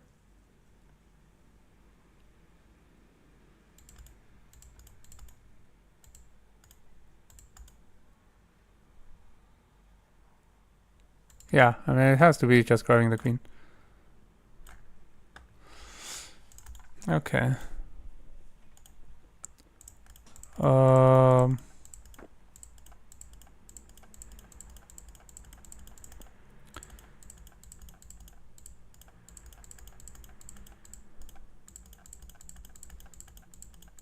We have several attacks here. Like we have this one attacking this. We have this one attacking this.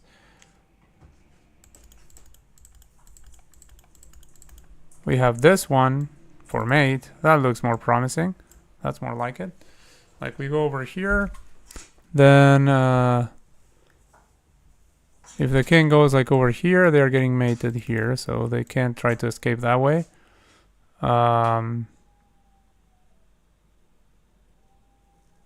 No piece can come to defend this square. Like you could try to put a queen over here for, well, that wouldn't even work because you even mate, you don't even take the queen. Like I was going to say this is useless because you take the queen. No, it's useless because you just checkmate. If king goes like over here, then this, then king goes there, then that. So yeah, it's that. It has to be this. Yeah, they don't even make you play another move. Oh, hello, Test. How are you doing? Yeah, I was worried a little bit earlier that you might not be joining because for some reason you were maybe annoyed because I rushed you yesterday with the game or something. Good to see that you're back. How are you doing, Test? So do you want to play? Do you want to play? Like we can do puzzles, or we can play. Like if we play, we can't play 15-10. Yeah, that's for sure. Like that was my mistake. I should have told you yesterday not to play 15-10 because it's just too long. But we can play like 5-0 or even 10-0. I think we can play. I think probably the people watching can stand a 10-minute game. Nope, you don't want to play. All right, that's all right. Let's see. So if we could somehow defend this square, then we would have this, but we don't have it right now because wait, we do have it. What am I saying? We do have it. We go here, queen takes, then boom boom. Yeah, that's it.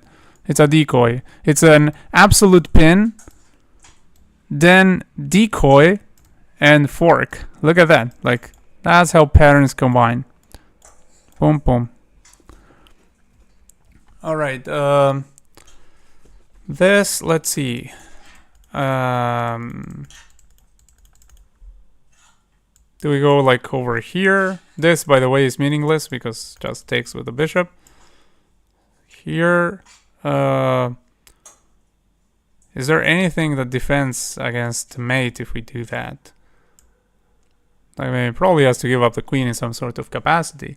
No, they can. No, yeah, because this also all runs into that. So if this pawn weren't here, they would be able to go like here, for instance, defending.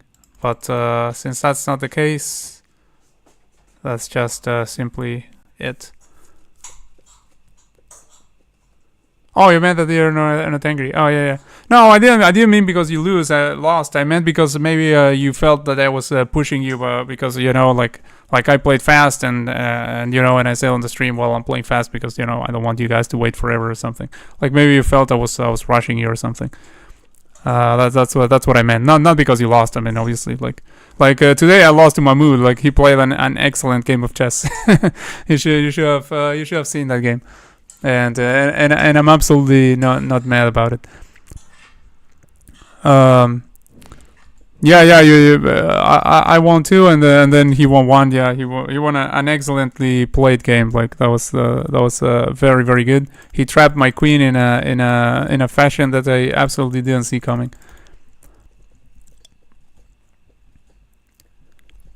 So if you want to play, whoever of you two, we could play. Otherwise, I just we keep doing puzzles. Whatever you guys want to do, we can do. Yesterday I tried I mean, I thought that maybe I could get a tournament going, but that I'm not going to attempt until until there's like a flow of people actively in the chat or something. I will not attempt it because I tried to make a tournament and then it was like me and one other guy joining and that was it.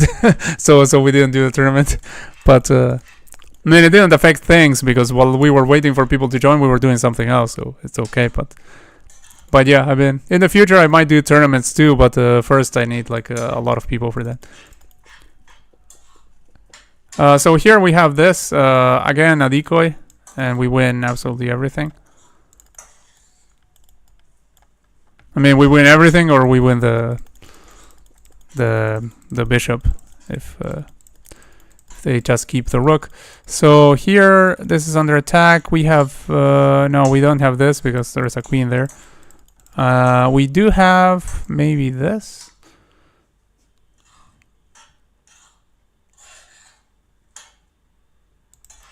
No, I don't think that's a thing, is it? Like I'm trying to think if we can somehow do something to keep like we have some nice things here going on, but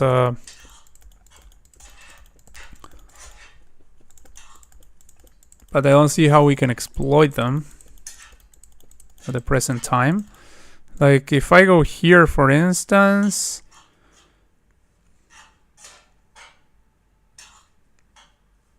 then the queen is forced to go there, right? Then I can go here. And if the queen tries something like this, then that, and that,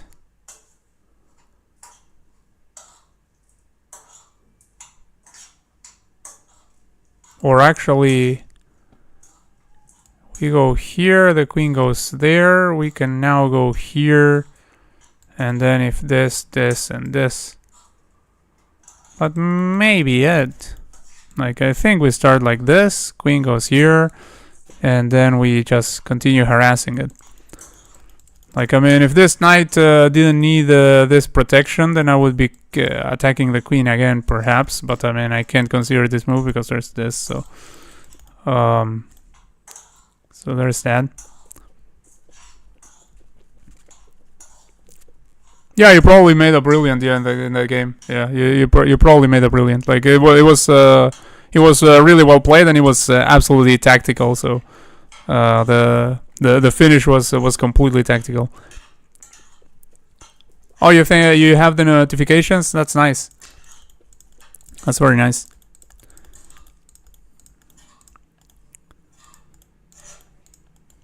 So yeah, I do think here it has to be that, and I don't see anything else here really making much sense.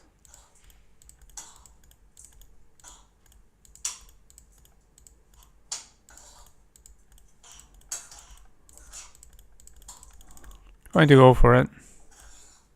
Okay, that was the start. Now I do believe this is a continuation. Here,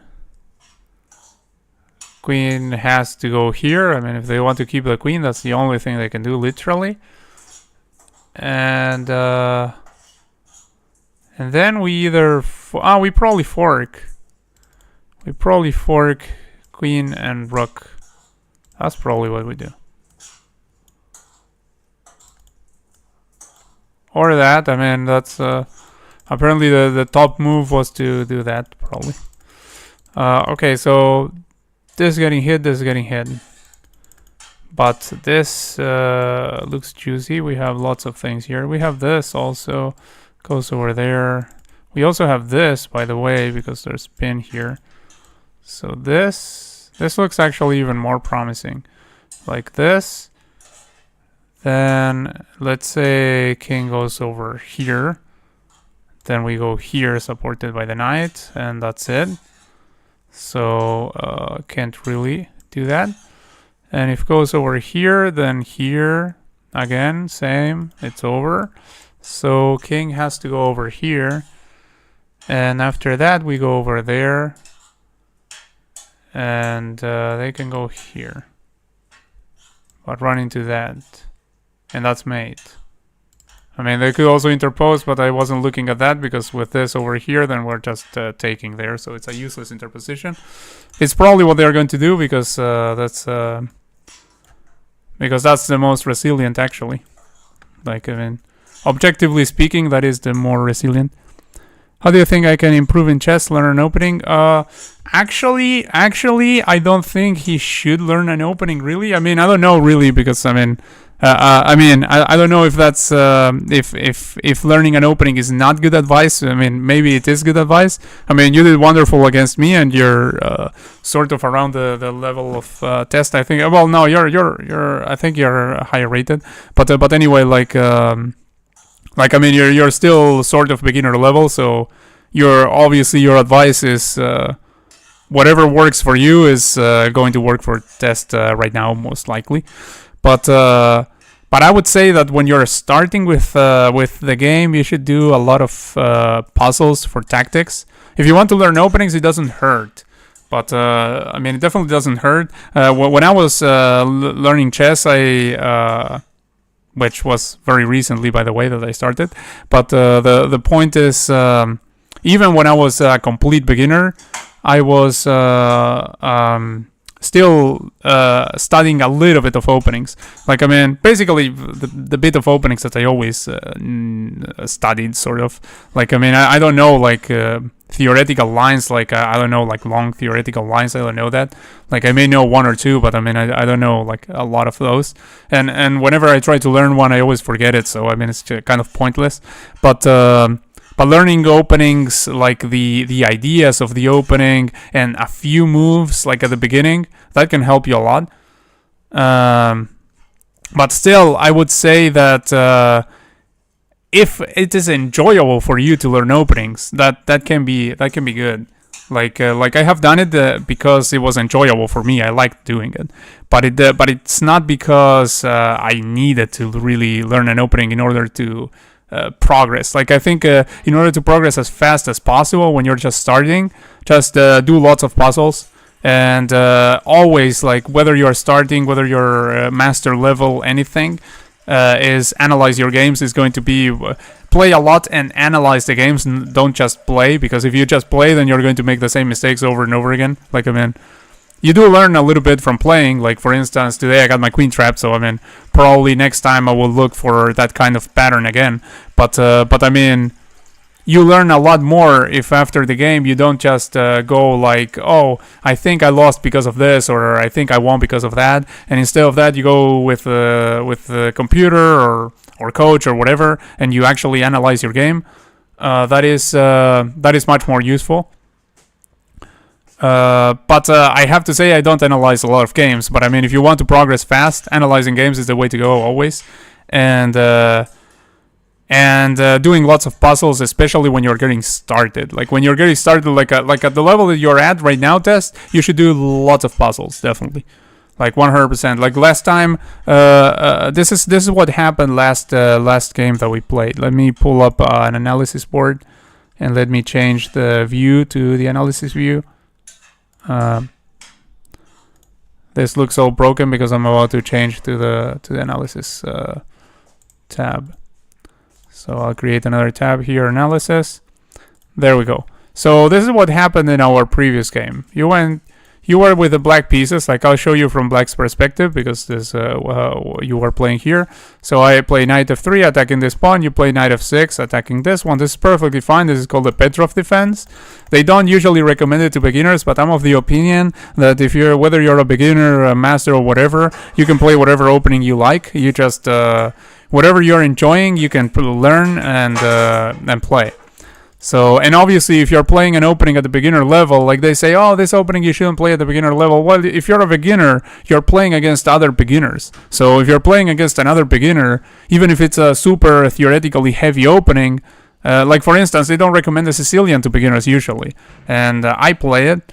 I mean, and the thing is, when I play it, I'm not playing it against like a master or someone who knows lots of lines and stuff. Like if they knew all the theory, yeah, I would be cooked. But the point is they don't. So you can just play whatever and then you learn it as you go. But so the Petrov, nothing wrong with the Petrov, but there is something wrong with the line that you played in the Petrov. Like the game went like this. I grabbed here. This is theory. Like either that or you can play d4. That's the other move. I prefer grabbing over here because it's first of all I think this is the top move and the main line, like the main line. But apart from that, a lot of people at my level and below play the Stafford Gambit. Like they go over here and I just simply give you a pawn. And then their argument is that they are going to start an attack or something. And unless you are sleeping, like last time I faced this, where I didn't play my usual line because I just...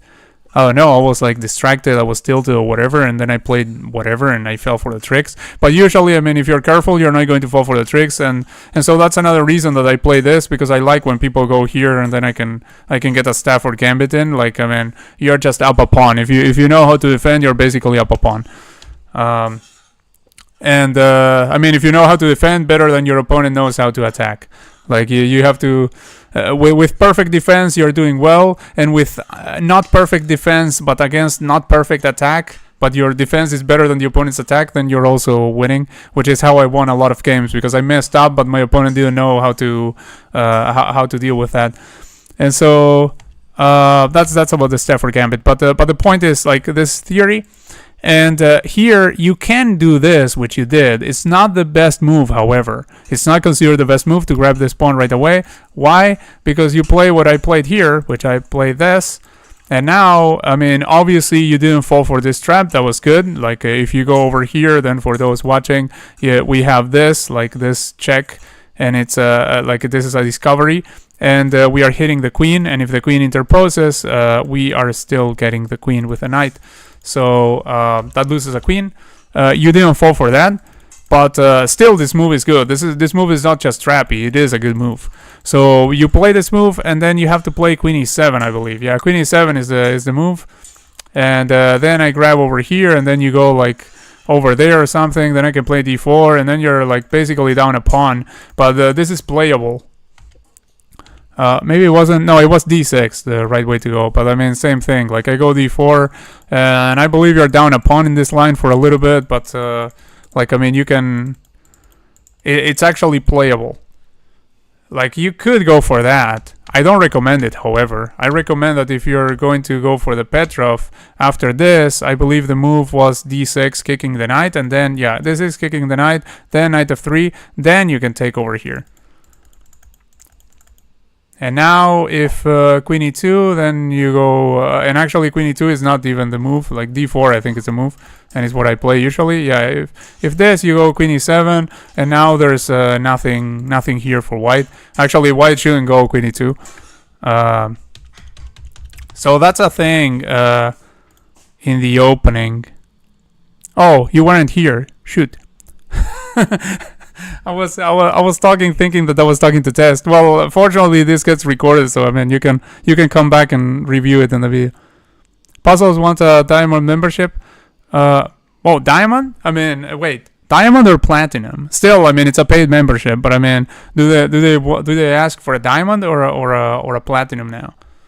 Because I believe like with just platinum, you could get infinite puzzles. Like actually, I believe a diamond. Like, it gets you, like, the coach and stuff, which I never use, by the way, the coach thing. So I think probably the benefits that I'm using right now are the benefits of platinum, probably.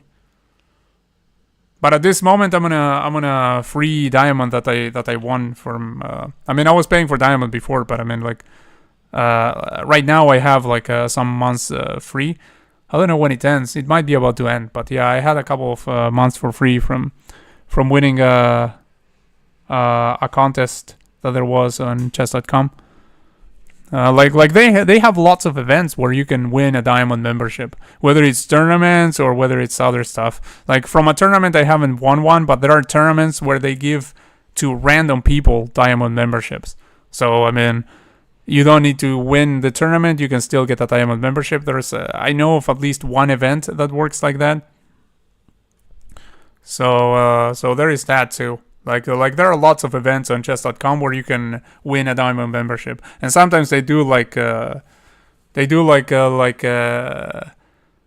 these things where people try. I don't know what they are called, but I mean when people try to guess the results of tournaments and events, and if they get it right, then they win a prize. Well, they also give diamond memberships for that. So you might get like a 1 month diamond membership from. In many ways on chess.com for free. I mean, yeah, you have to do something. You have to participate in some event or do something. But I mean, yeah, you may get a diamond membership for free now and then.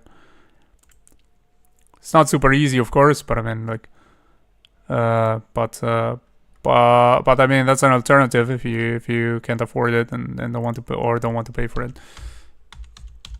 So let me know when you're back, Test, so I can like. Tell you a little bit more about how to improve, or if you want to play or something. Do you want to play, Mahmoud, or you want to continue doing puzzles? I'm going to switch to a survival puzzle thing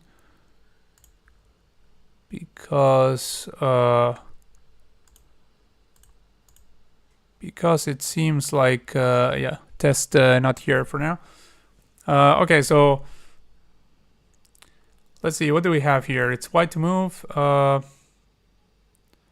There is this, which might be annoying. I mean, when it's black's turn. In fact, it's so annoying that it ends the game on the spot because there's a rook over here. I hadn't seen the rook, so I was like, okay, we go over here, but there's a rook there, so that would end the game on the spot. So there is that, but we can check over here. Boom, boom. Goes over there, or there. Then what? Not so sure that that's something. We can maybe sacrifice this one, so we're not getting mated. Then takes over here. Then we go here.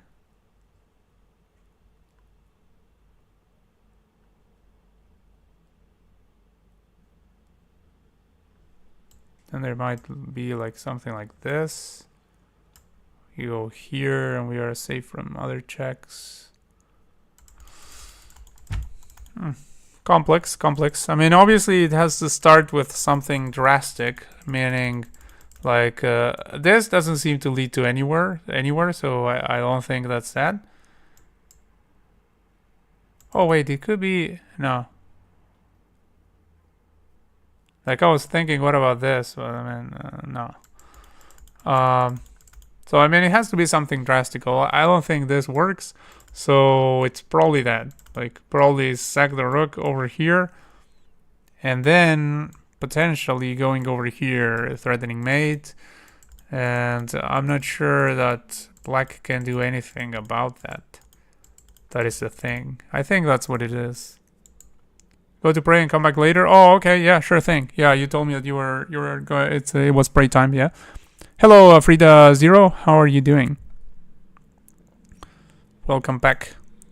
So good thing that you returned because Test had to go for a moment, and Mahmoud also has to go. So it's a good thing that that you return. Return right on cue. Again, if you want to do something else that's not puzzles, just let me know. we can like play a game or analyze or anything that we can do on this chess site can be done. So I think here, and then here, and I'm not seeing what they can do except sack material in order to survive from this.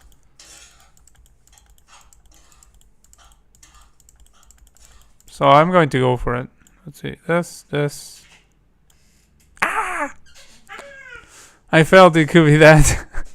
I felt that could be like the nail in the coffin for me. Okay, 35. What a low streak, but I have to say I didn't pay much attention.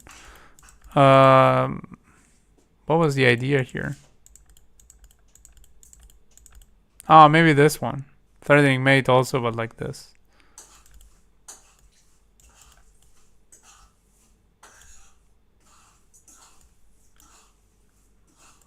Wait, what's the difference? If we go over here, what happens? Like, let me see. Wait, here I can't check it because there. Analysis board. Hello, test. So you're back. Okay. Trying to see what was wrong with this approach. Rook g1 is the second move, and it's just equal because queen d3, like I thought, but I thought I go here. They have this check. Actually, that check doesn't even work because I go back here, and then they have no more checks. What they have to do is queen h7. Yeah, of course. Like they can defend, like they can go like here. I didn't see that. So yeah, the way is with the pawn is the only way to be winning. Like I was right on the first move and on the approach of a threatening mate, but I wasn't right on how to do it. Like the idea was correct, but the implementation was wrong, as they say. So that's what happened there. So test, yeah, I don't know if you saw when we were. I mean, don't check it out now because I mean, I prefer that you keep watching the stream as it goes. But I don't know if you were there when when I analyzed like the situation of the opening in the game with you. If you weren't, then do check it out later, but not right now because right now just watch the stream as it goes. But later you can watch it on the video as it gets uploaded. Just watch like let me see, what time is it? It's 10. Like watch on the around the 2-hour mark of the video. You're going to find that that I analyzed the opening that we played with you because I thought that you were watching at the time. Now, what I suggest that you do is mainly that you focus on tactics, not the opening play. I mean, opening, if you lose in the opening, like in this case, like you lose something, you get lost in the opening, you can check to see what went wrong. Like you know what it is that got you into a losing position. Hopefully with an engine, you can check after you play a game, and you can see like what can you improve. But I mean, I wouldn't focus too much on learning like openings before you learn tactics. I would learn tactics first and foremost, and yeah, learn lots of tactics, and that's going to help you a lot. Like Mahmoud, for instance, is pretty sharp in tactics. Like he performed some really nice ones when we were playing, and that's what got him the win ultimately. So if you the tactics are what's paramount. Like they always say that tactics is like 99% of chess. Like it's pretty much everything is tactics. Then there's the rest of the stuff. But proof of that is that some people play absolutely garbage openings, like absolutely garbage, literally every game, and they have done lots of puzzles, and they can like perform really well with just with tactics alone. Basically, I would say like follow when it comes to the opening, follow opening principles. So let me pull up an analysis board over here to show you more or less what that looks like, but you probably are familiar with that because that's but if you're not, like I mean, I'll show you. So something like this. Let me move like this knight back and forth. Pay no mind to this. It's just so that I can make moves on this here. So if you're allowed to like put 2 pawns in the middle of the board, and then bring up your knights, bring the bishops to good squares, and then get castled, hopefully kingside. Actually, queenside can be really good in a lot of situations, but I mean, castle, like, they say castling kingside tends to be safer, but I mean, like you have to evaluate that on a situation by situation basis, and like bring this here, then let's say you bring this over here, you centralize the rook, you prepare to activate the other rook, and then you get something like this. The queen might go like to many squares, like it can go here, here, or here, or here, like obviously not here in this opening, but I mean in this particular configuration, but I mean like you can like go to one of these squares to connect the rooks. Like the idea is that the rooks work better connected, and the idea of this development towards the center is that you want their pieces to be very mobile. They are the most mobile when they're in the middle of the board. So you want to control the center with your pawns, occupy it, have a lot of space for your pieces. Bishops are long-range pieces, so you don't need them to be like right in the middle of the board. Like they control a lot of squares from a distance. Unlike the knights you prefer them to be as close to the center as possible if you can, provided that is possible and safe. Oh, you gotta sleep? Okay, yeah. Take care and good night, Testa. And thanks for tuning in. So okay, that was a mini lesson on what to do in the opening. Let me go back to puzzle survival. Let me go here, Pim, and here. So if anyone wants to do anything else, like play or something, just let me know. I will probably be streaming for a little bit longer, and then I will stop.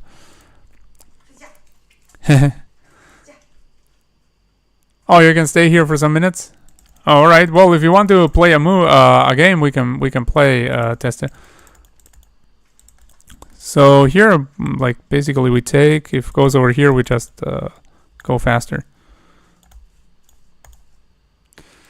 Okay, here white to move. We just take that. Like these first couple of puzzles are always super easy, of course. So do you want to play a game, or do you want to just watch test? Whatever you prefer. Like if you want to play a game, and then I can like give you some advice based on that game, or if you want me to analyze one of your games, one of the games that you have already played, you can also ask me for that. Oh, what happened? So here we give this check. Then king has to go over here, and after this we pick up the rook. This is what's called a skewer.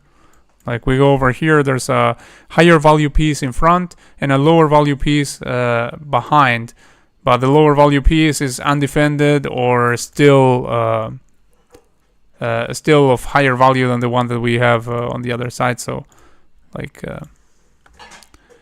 we do get that. So this mate in 1, supported by the rook. You can see my last games. Okay, all right. So if unless anyone wants to do something else, for now we're going to take a look at Testa's games. Let me see. So was it the false Robert Prevost? Here.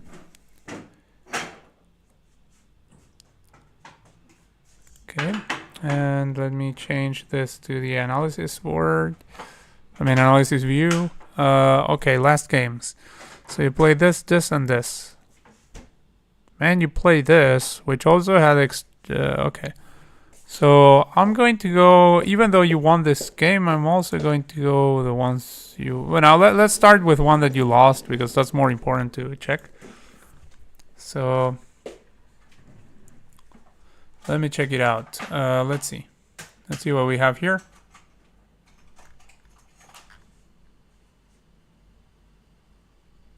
Oh, that's unfortunate that you were completely winning until you blundered something like mate 1 or something. Let's see. So, played over here. This. Okay, you put 2 pawns in the middle of the board. Very good. You put your pieces in the middle. Yeah, good. That's all fine here. And they just blundered this pawn straight up and with a pin over here. So now you're doing super fine. Okay, here, like, okay, it doesn't matter what the computer wants. I don't know why it wants many of these things. So let's continue with what you did. You're still winning here. You're doing really fine. Okay, yeah, that's all right. That's all right. Like, I mean, maybe I would like push forward the pawn or something, but this is completely fine what you did here.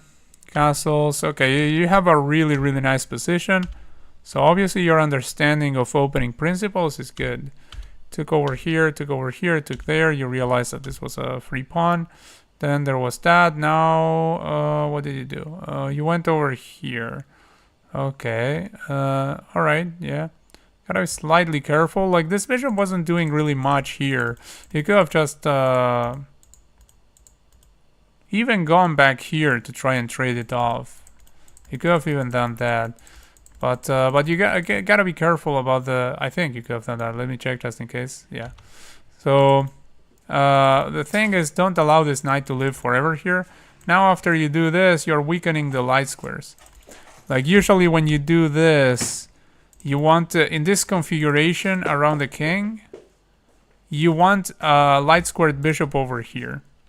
Like, if your light squared bishop is over there, and you don't have a light squared bishop to put here, then this is usually dangerous. Because now you have, there's this diagonal open towards your king, and this diagonal also. Like, all of this opens up. That's, and it's not just the diagonal, like, for the bishop. Like, maybe you think, oh, if there's no bishop, no danger. And you'd be surprised. I mean, obviously there's less danger if there is no bishop of that color on the opposite side. But if they, even if they have a knight, like, sometimes the knight can use those squares, and it can get really bad. So there is that. Gotta be careful with that. They took over here. Okay, you took this one. Then they went over there. You took that one because they are just letting you trade. And okay, you went for this. Like, frankly, I don't like this move because you have this piece is a loose piece. It has no defenders currently. It has no attackers, but no defenders. So when you have this same number of attackers, same number of defenders, that's a loose piece. So you have to be careful about those. And when you push this pawn, now you have 2 loose pieces, which are even aligned with your queen. So, like, it's even though there's nothing tangible right now, but in general, like, I mean, I would say keep it simple and don't do that. And also in this position, there's a pawn here that's potentially hanging. So, like, bishop g3, which is a top engine move now, I see. But, I mean, I was going to mention it like this. I was about to mention this move, and then I saw it was a top engine move. So, bishop g3 is a very natural move. You're defending that, and also you're keeping guard of this. And you're getting rid of one of your loose pieces. Like, this is a loose piece also.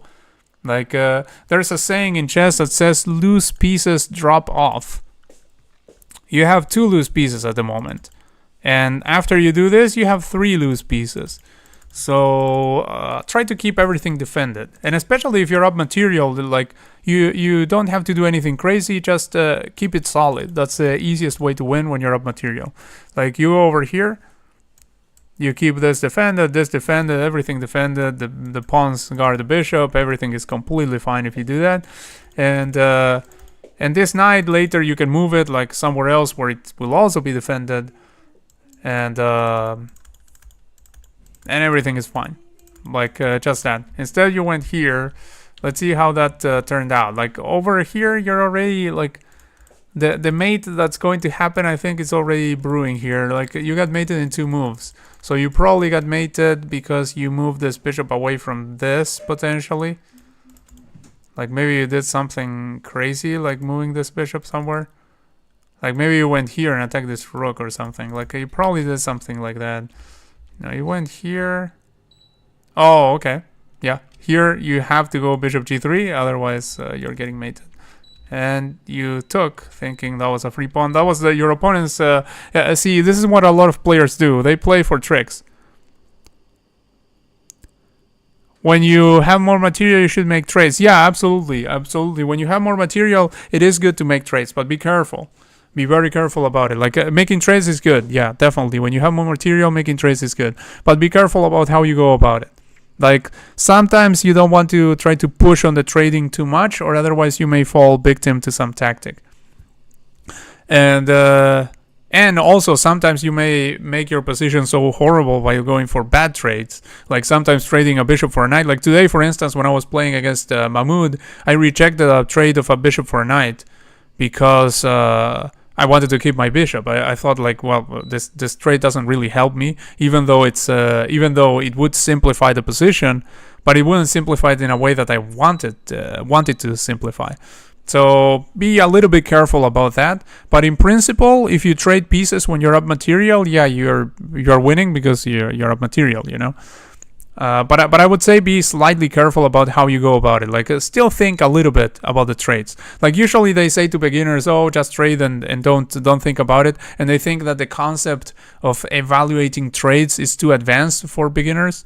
But actually beginners can perfectly understand that or start understanding that. Like you can start thinking about that already. Like just try to see when you want to trade and when you don't want to trade. Don't just go berserk and say there are no absolutes in chess. But in general, yeah, trading when you're up material is in general a good idea. So here your opponent is playing for tricks. This is something that a lot of players do, especially at the beginner level. You're going to see it a lot. At beginner, intermediate level, we see it a lot. So he's playing for tricks. He went here and he was like, okay, he takes here and I mate, and it worked this time. But don't be like your opponent. Don't play like this. Like, well, in this case, you might play. Actually, you know what? If you're down material and you're in a completely lost position, then maybe try to play for tricks. Like, so your opponent isn't completely wrong in playing for tricks here, because that's the only thing they can do at this point. So yeah, gotta be careful. When your opponent seems like they are giving you something for free, be very careful. So you see, obviously you have to take care of this threat. This takes me to what I told you before.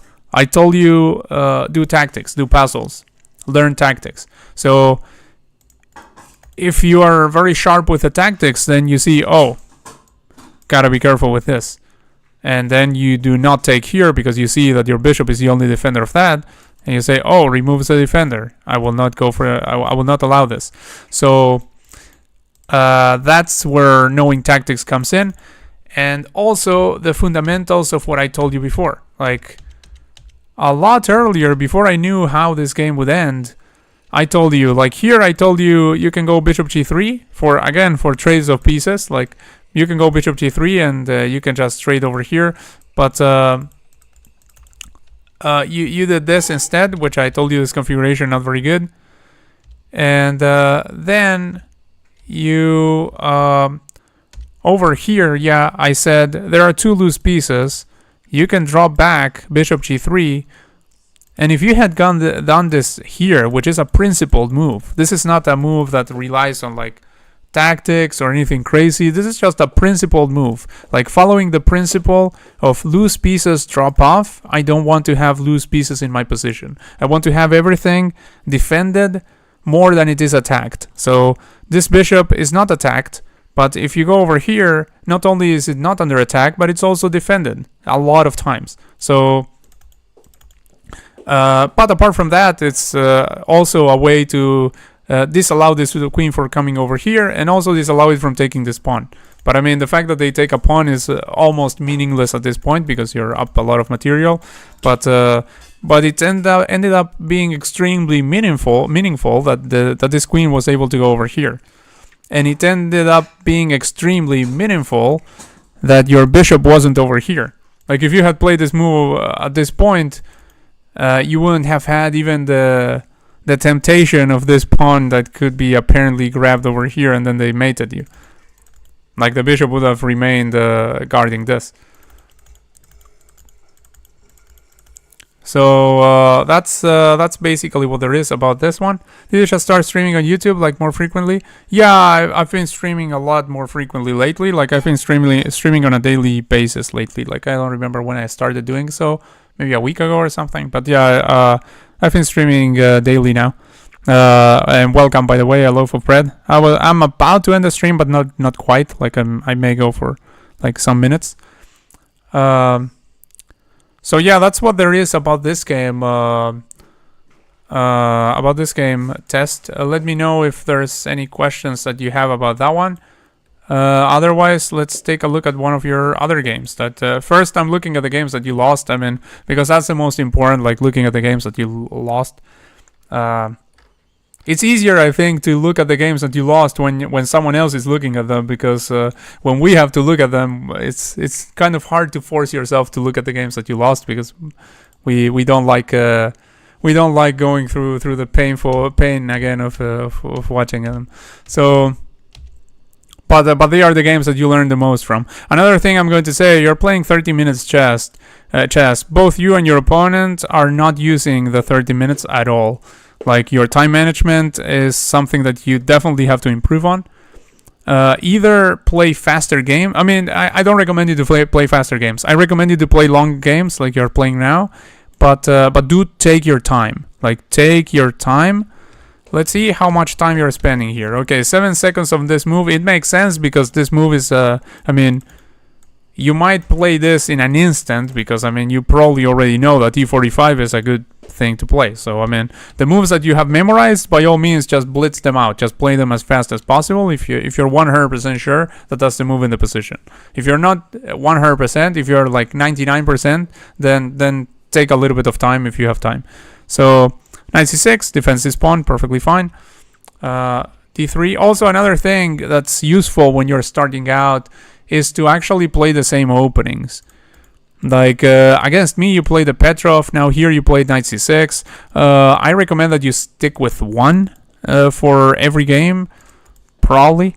I mean, I don't know. Like, the opinion on that varies. Some people think that it's better that you just from the get-go start trying out different stuff. But I recommend that you play the same thing always, so that you learn as much as possible. Because chess is very complicated. So it's a very complex game where I mean, it's actually a very simple game, but I mean the theory of the openings has been developed so much that there is a lot to learn for every opening, every variation that you pick. So probably sticking with one at least at the beginning will help you learn more, so that you can build on top of that, and then you're not losing out of the opening.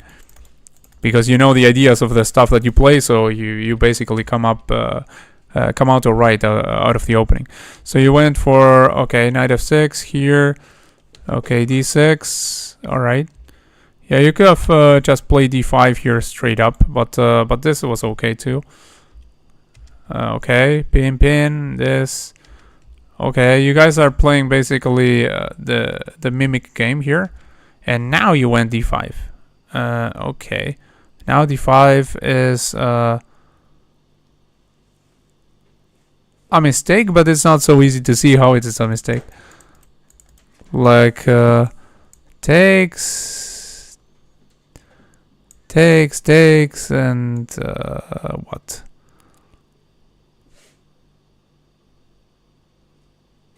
Like, I mean, there's vision on this, but I mean, you still have it guarded like a lot of times, so you can even take this and. Okay, let's see what happened in the game. Yeah, this happened in the game actually. This, and here they should have gone bishop e7, and then what? Like, If you take over here, then what happens? Or king e7. Okay. Let's say king e7. They say it's top engine move, so let's go with that one. Knight e5. Okay, then you have to take over here. Because, oh yeah, that comes with check. This one comes with check. So knight c6. Then you take here with the queen. Then here takes. And yeah, they are up a pawn. Like, long sequence, but they are up a pawn. Instead they went here, which makes little sense. You went over there, and now they blundered with that, because you can take over here. Then if takes over there, you just take this one, which lost a defender. And if they say, oh, I take you because I can take here, then you take again, and then when they take here, then you take over there, and you won material at the end. I believe. It was a long sequence, but I believe that's how it goes. Like here, if they go for this, you take over there. If they go for this, you take over here. And let's say they go for here because they say, oh, let's capture a pawn. Yeah, you just retreat your bishop.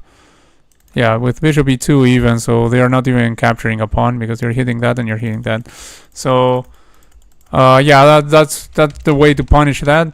It wasn't so easy to see, so, like, I mean, knowing it was a blunder, I had to think about it. So, natural that you missed it.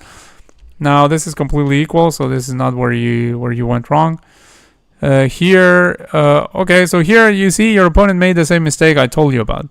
Like when they do this and they don't have a bishop here, this pawn configuration, the resulting pawn configuration here is not really good. So now the computer says that black is already winning. Like castle's long and then some attack on the wing against the opposite king.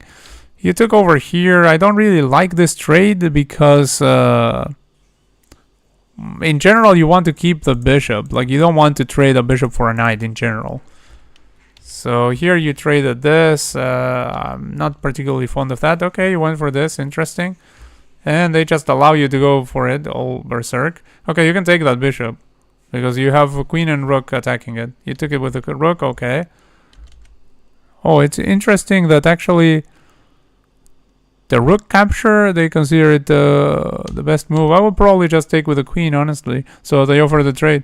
But, yeah, this. Okay, goes over here. Alright. You again went for this attack. Oh, no. Oh, you didn't see that he had actually answered your threat here. Let's see, how many... Yeah, you took 5 seconds in making this move. So... obviously, this part of the game, you don't have it memorized. So, here you got tunnel vision, obviously. So, be careful about that. This happens to everyone, getting tunnel vision and thinking like, oh, you know, I have this attack, I'm going for it, And then you see your opponent make a move and you think that they didn't do anything against the attack. Oh, this is there, but no. Like, your opponent probably did something, so be careful. Maybe they are defending against your attack, or maybe they are attacking against you. Well, in this case, they can't attack against you because, I mean, you made first. But the point is, like, sometimes in other situations, you're, like, attacking a queen, for instance, and they make a move that doesn't defend the queen, and you think, like, oh, I can just take the queen. And then you take it, and you get mated in one because their move was threatening mate, for instance. But so be careful about getting tunnel vision. Always try to think about... if you have time, always try to think. And I recommend that you play long time controls like you're playing. That's the best way to learn. And I mean, I've been playing a lot of Blitz lately, but I do recommend in general to play longer time controls if you really want to learn. It's the best way. So yeah, here you were completely crushing it, and you played a fantastic game this game. You played fantastically. You just didn't realize that your opponent had defended against the threat. You got very excited the prospect of you mating the opponent, so that you forgot that this was actually defending, and you didn't realize it. So first tip here is take your time, because yeah, in 5 seconds, I mean, we can't possibly assess a situation completely in just 5 seconds. And so well that happened, and yeah, then there was that. Like, obviously, I mean, you know that if there is a defender over here, then you can no longer take with the queen.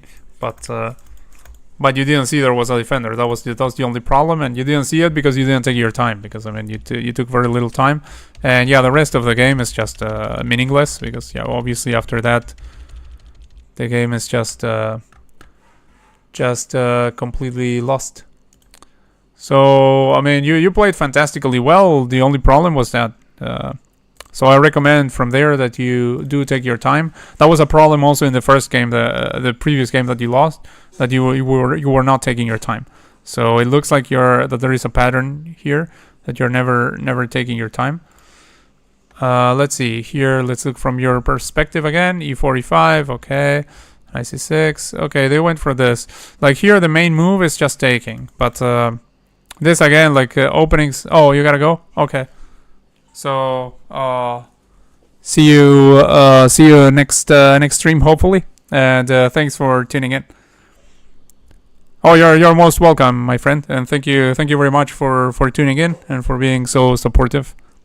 Thanks a lot. Hello, Mahmoud. Yeah, I'm about to finish the stream, but if you want, Mahmoud, we can play some game or we can look at some puzzles. I will stay here for like 10 or 15 minutes, I guess, and then I will end the stream because it's getting super late here. Actually, I was usually I make my streams like around 2 hour long streams. Today I started almost 3 hours ago, so slightly longer than usual. But yeah, it's I'm about to end it now. Let's see, puzzles. Change the view for puzzles and puzzle rush over here. And we were in a survival, but we are still very early in the survival, so puzzles are easy still. So we have this, then it goes over there, then this, and that's not it, because they put this here. After they do that, we go over here with check. Yeah, like here, then the queen is vacating this square for the knight, and so after they put the knight over here, we can go here, check, and it's going to be mate actually, but even if it weren't, like, we would be able to pick up this queen, but which, well, there's a material difference, so who knows if that would be even good, but the point is is mate. Like we go here, they go here, we go here, they go there, and then we go here, and then after that, after that nothing. Like that's it. Like this covered, and there's a knight here, and well, there's a queen there. So yeah, that's it.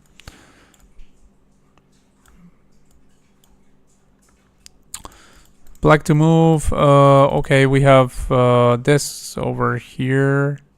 No, wait. If this over here goes here.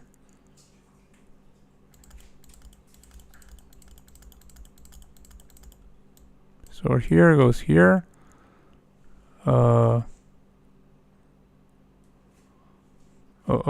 We have this. And that's that. There's no interposition, and the knight covers this. And the queen covers that, and that.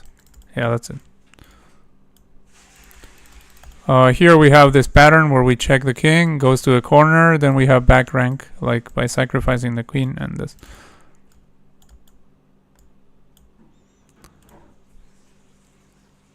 Why I start streaming late at night? Well, I mean, it's it also depends on like what time zone you're at, but I start streaming like around 8 because I've noticed that that's where a lot of people tune in. Like I also stream in the mornings these days. I have been streaming, but in the mornings, even though there's some people, there aren't as many people as now. Like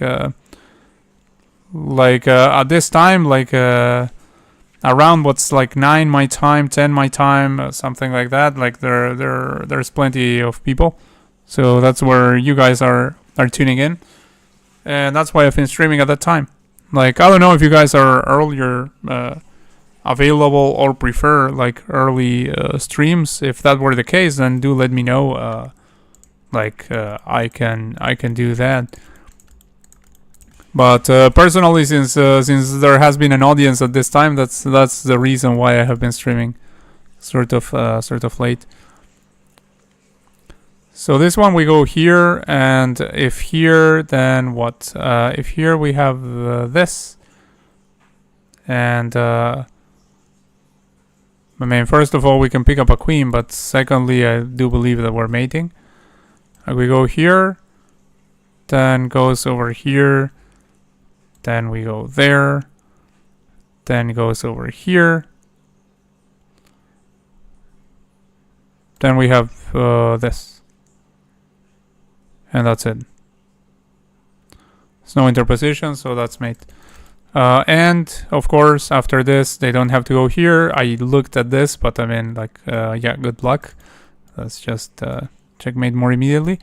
Okay, here we have the same pattern as before. We're going to sack the queen after pushing the king back. And in this one, what are we going to do? We have this, and that's done. This one we have this goes here, this goes there, then this, and we pick up this rook by means of a skewer.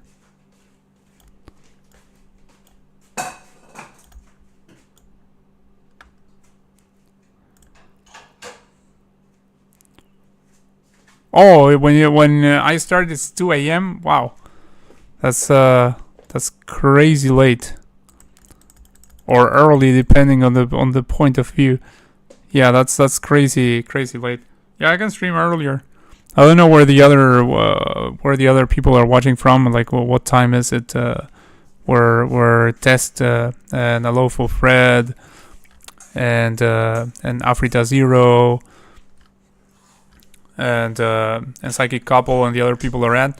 So I don't know. I don't know where they are at, but if all of you guys prefer, or the majority of you guys prefer that I go that I stream earlier, I can change the time of the streams.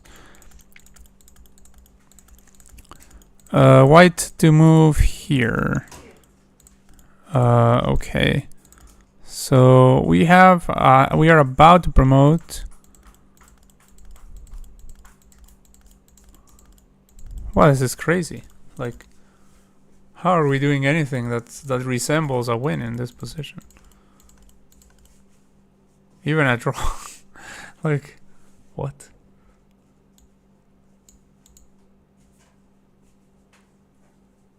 Wow, this is crazy. Do we have like a... Maybe we have a stalemate of some sort?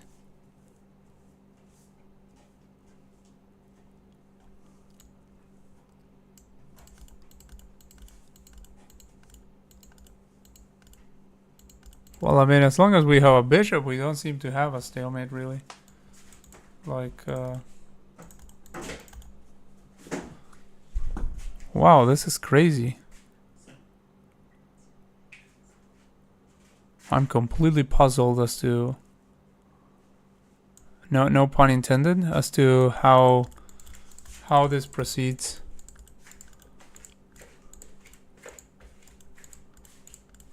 Because, I mean, maybe if we get rid of, like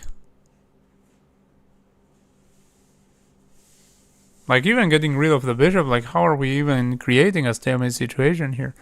Like, it's just, I don't know. Oh, wait, I have to go here. I interpose between the pawn and the rook. Ugh, of course. Of course. Yeah, block the rook with bishop. Yeah, exactly. Yeah, of course. Yeah, took me a while, but I did see it. Now, this and...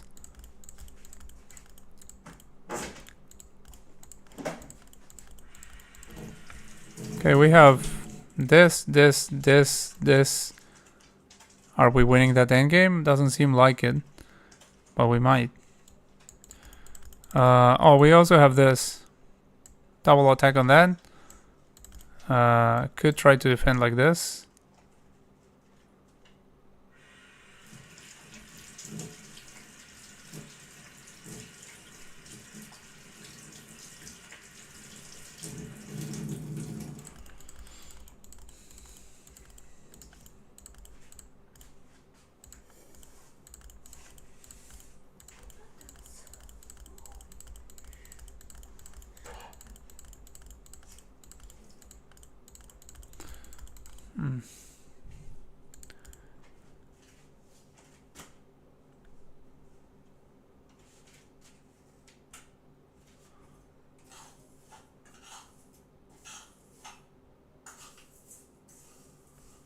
But I mean, if this, then this, and I don't know, like, I'm not seeing like a continuation there.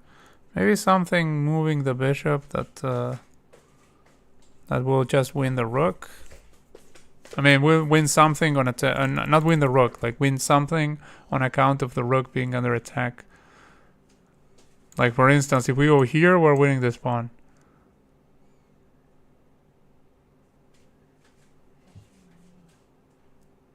Because they have to do something about the rook.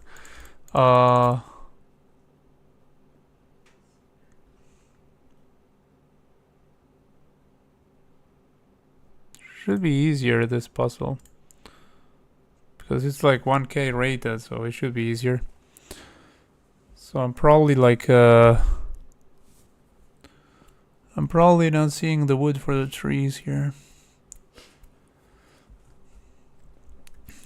Let's see.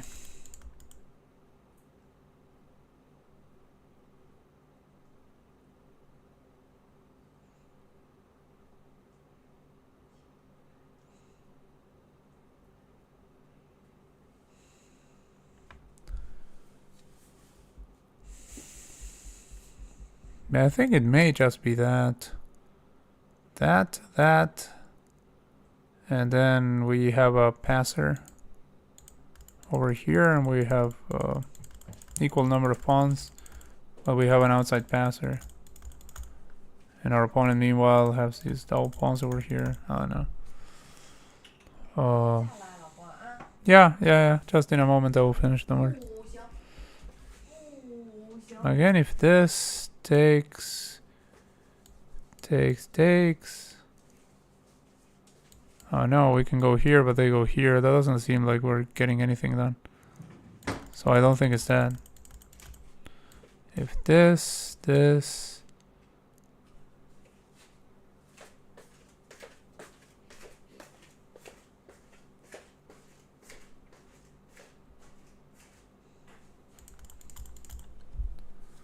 Oh no.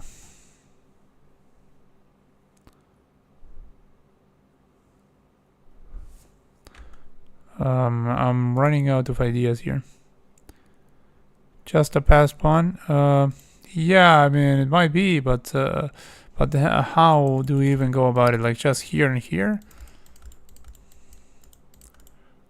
Like, oh no, this like seems like a very natural move to play, but also like doesn't this achieve basically the same result? Like we go over here, pin this one, then the rook has to go over here. Then let's say we...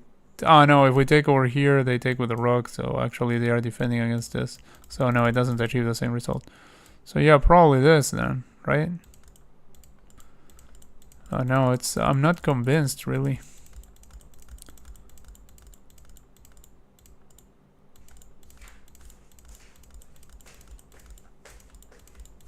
But it does make some sense.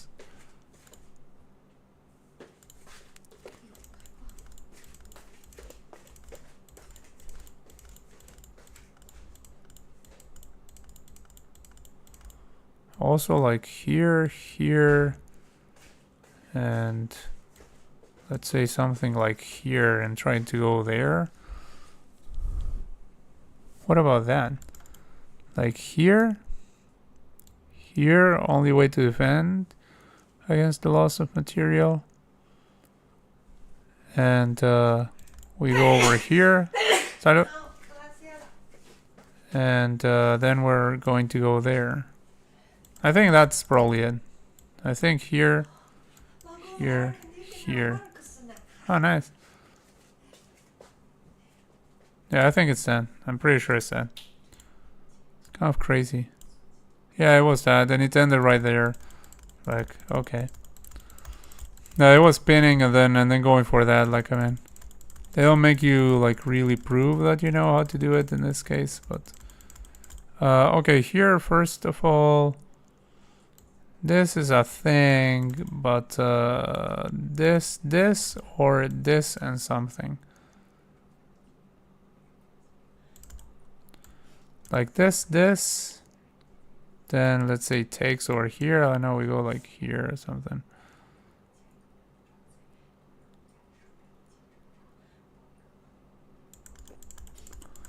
Like the real question is which one takes. I think this and this, because also, by the way, this is a discovery. Oh wait, but if we this and this, then this. Yeah, well then we're in time to like castle over here and get out of it. I think it's the hand.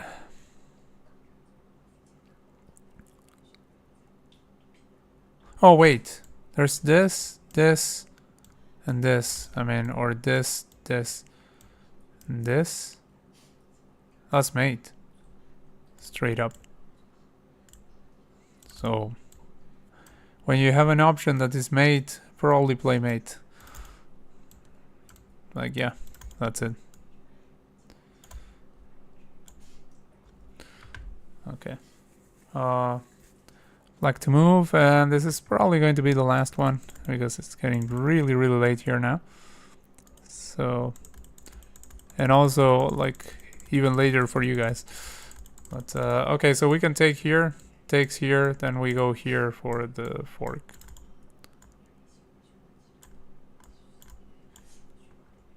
Okay, so yeah, that's going to be the last one. Thanks to everyone who tuned in. Thank you, Mahmoud. You were here like during the whole length of the stream, so thank you so much. And thanks very much to everyone else who tuned in. As always, if you can and want to be very generous, then you can give me a thumbs up.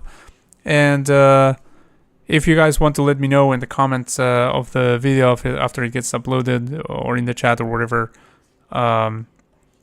about your availability, like when you prefer streams to take place and what you like seeing on the streams and what you don't like seeing on the streams, then feel free to let me know. Otherwise, I don't know really what you guys like and want to see and when you're available. So yeah, just let me know anything that you think could be useful feedback to me. And yeah,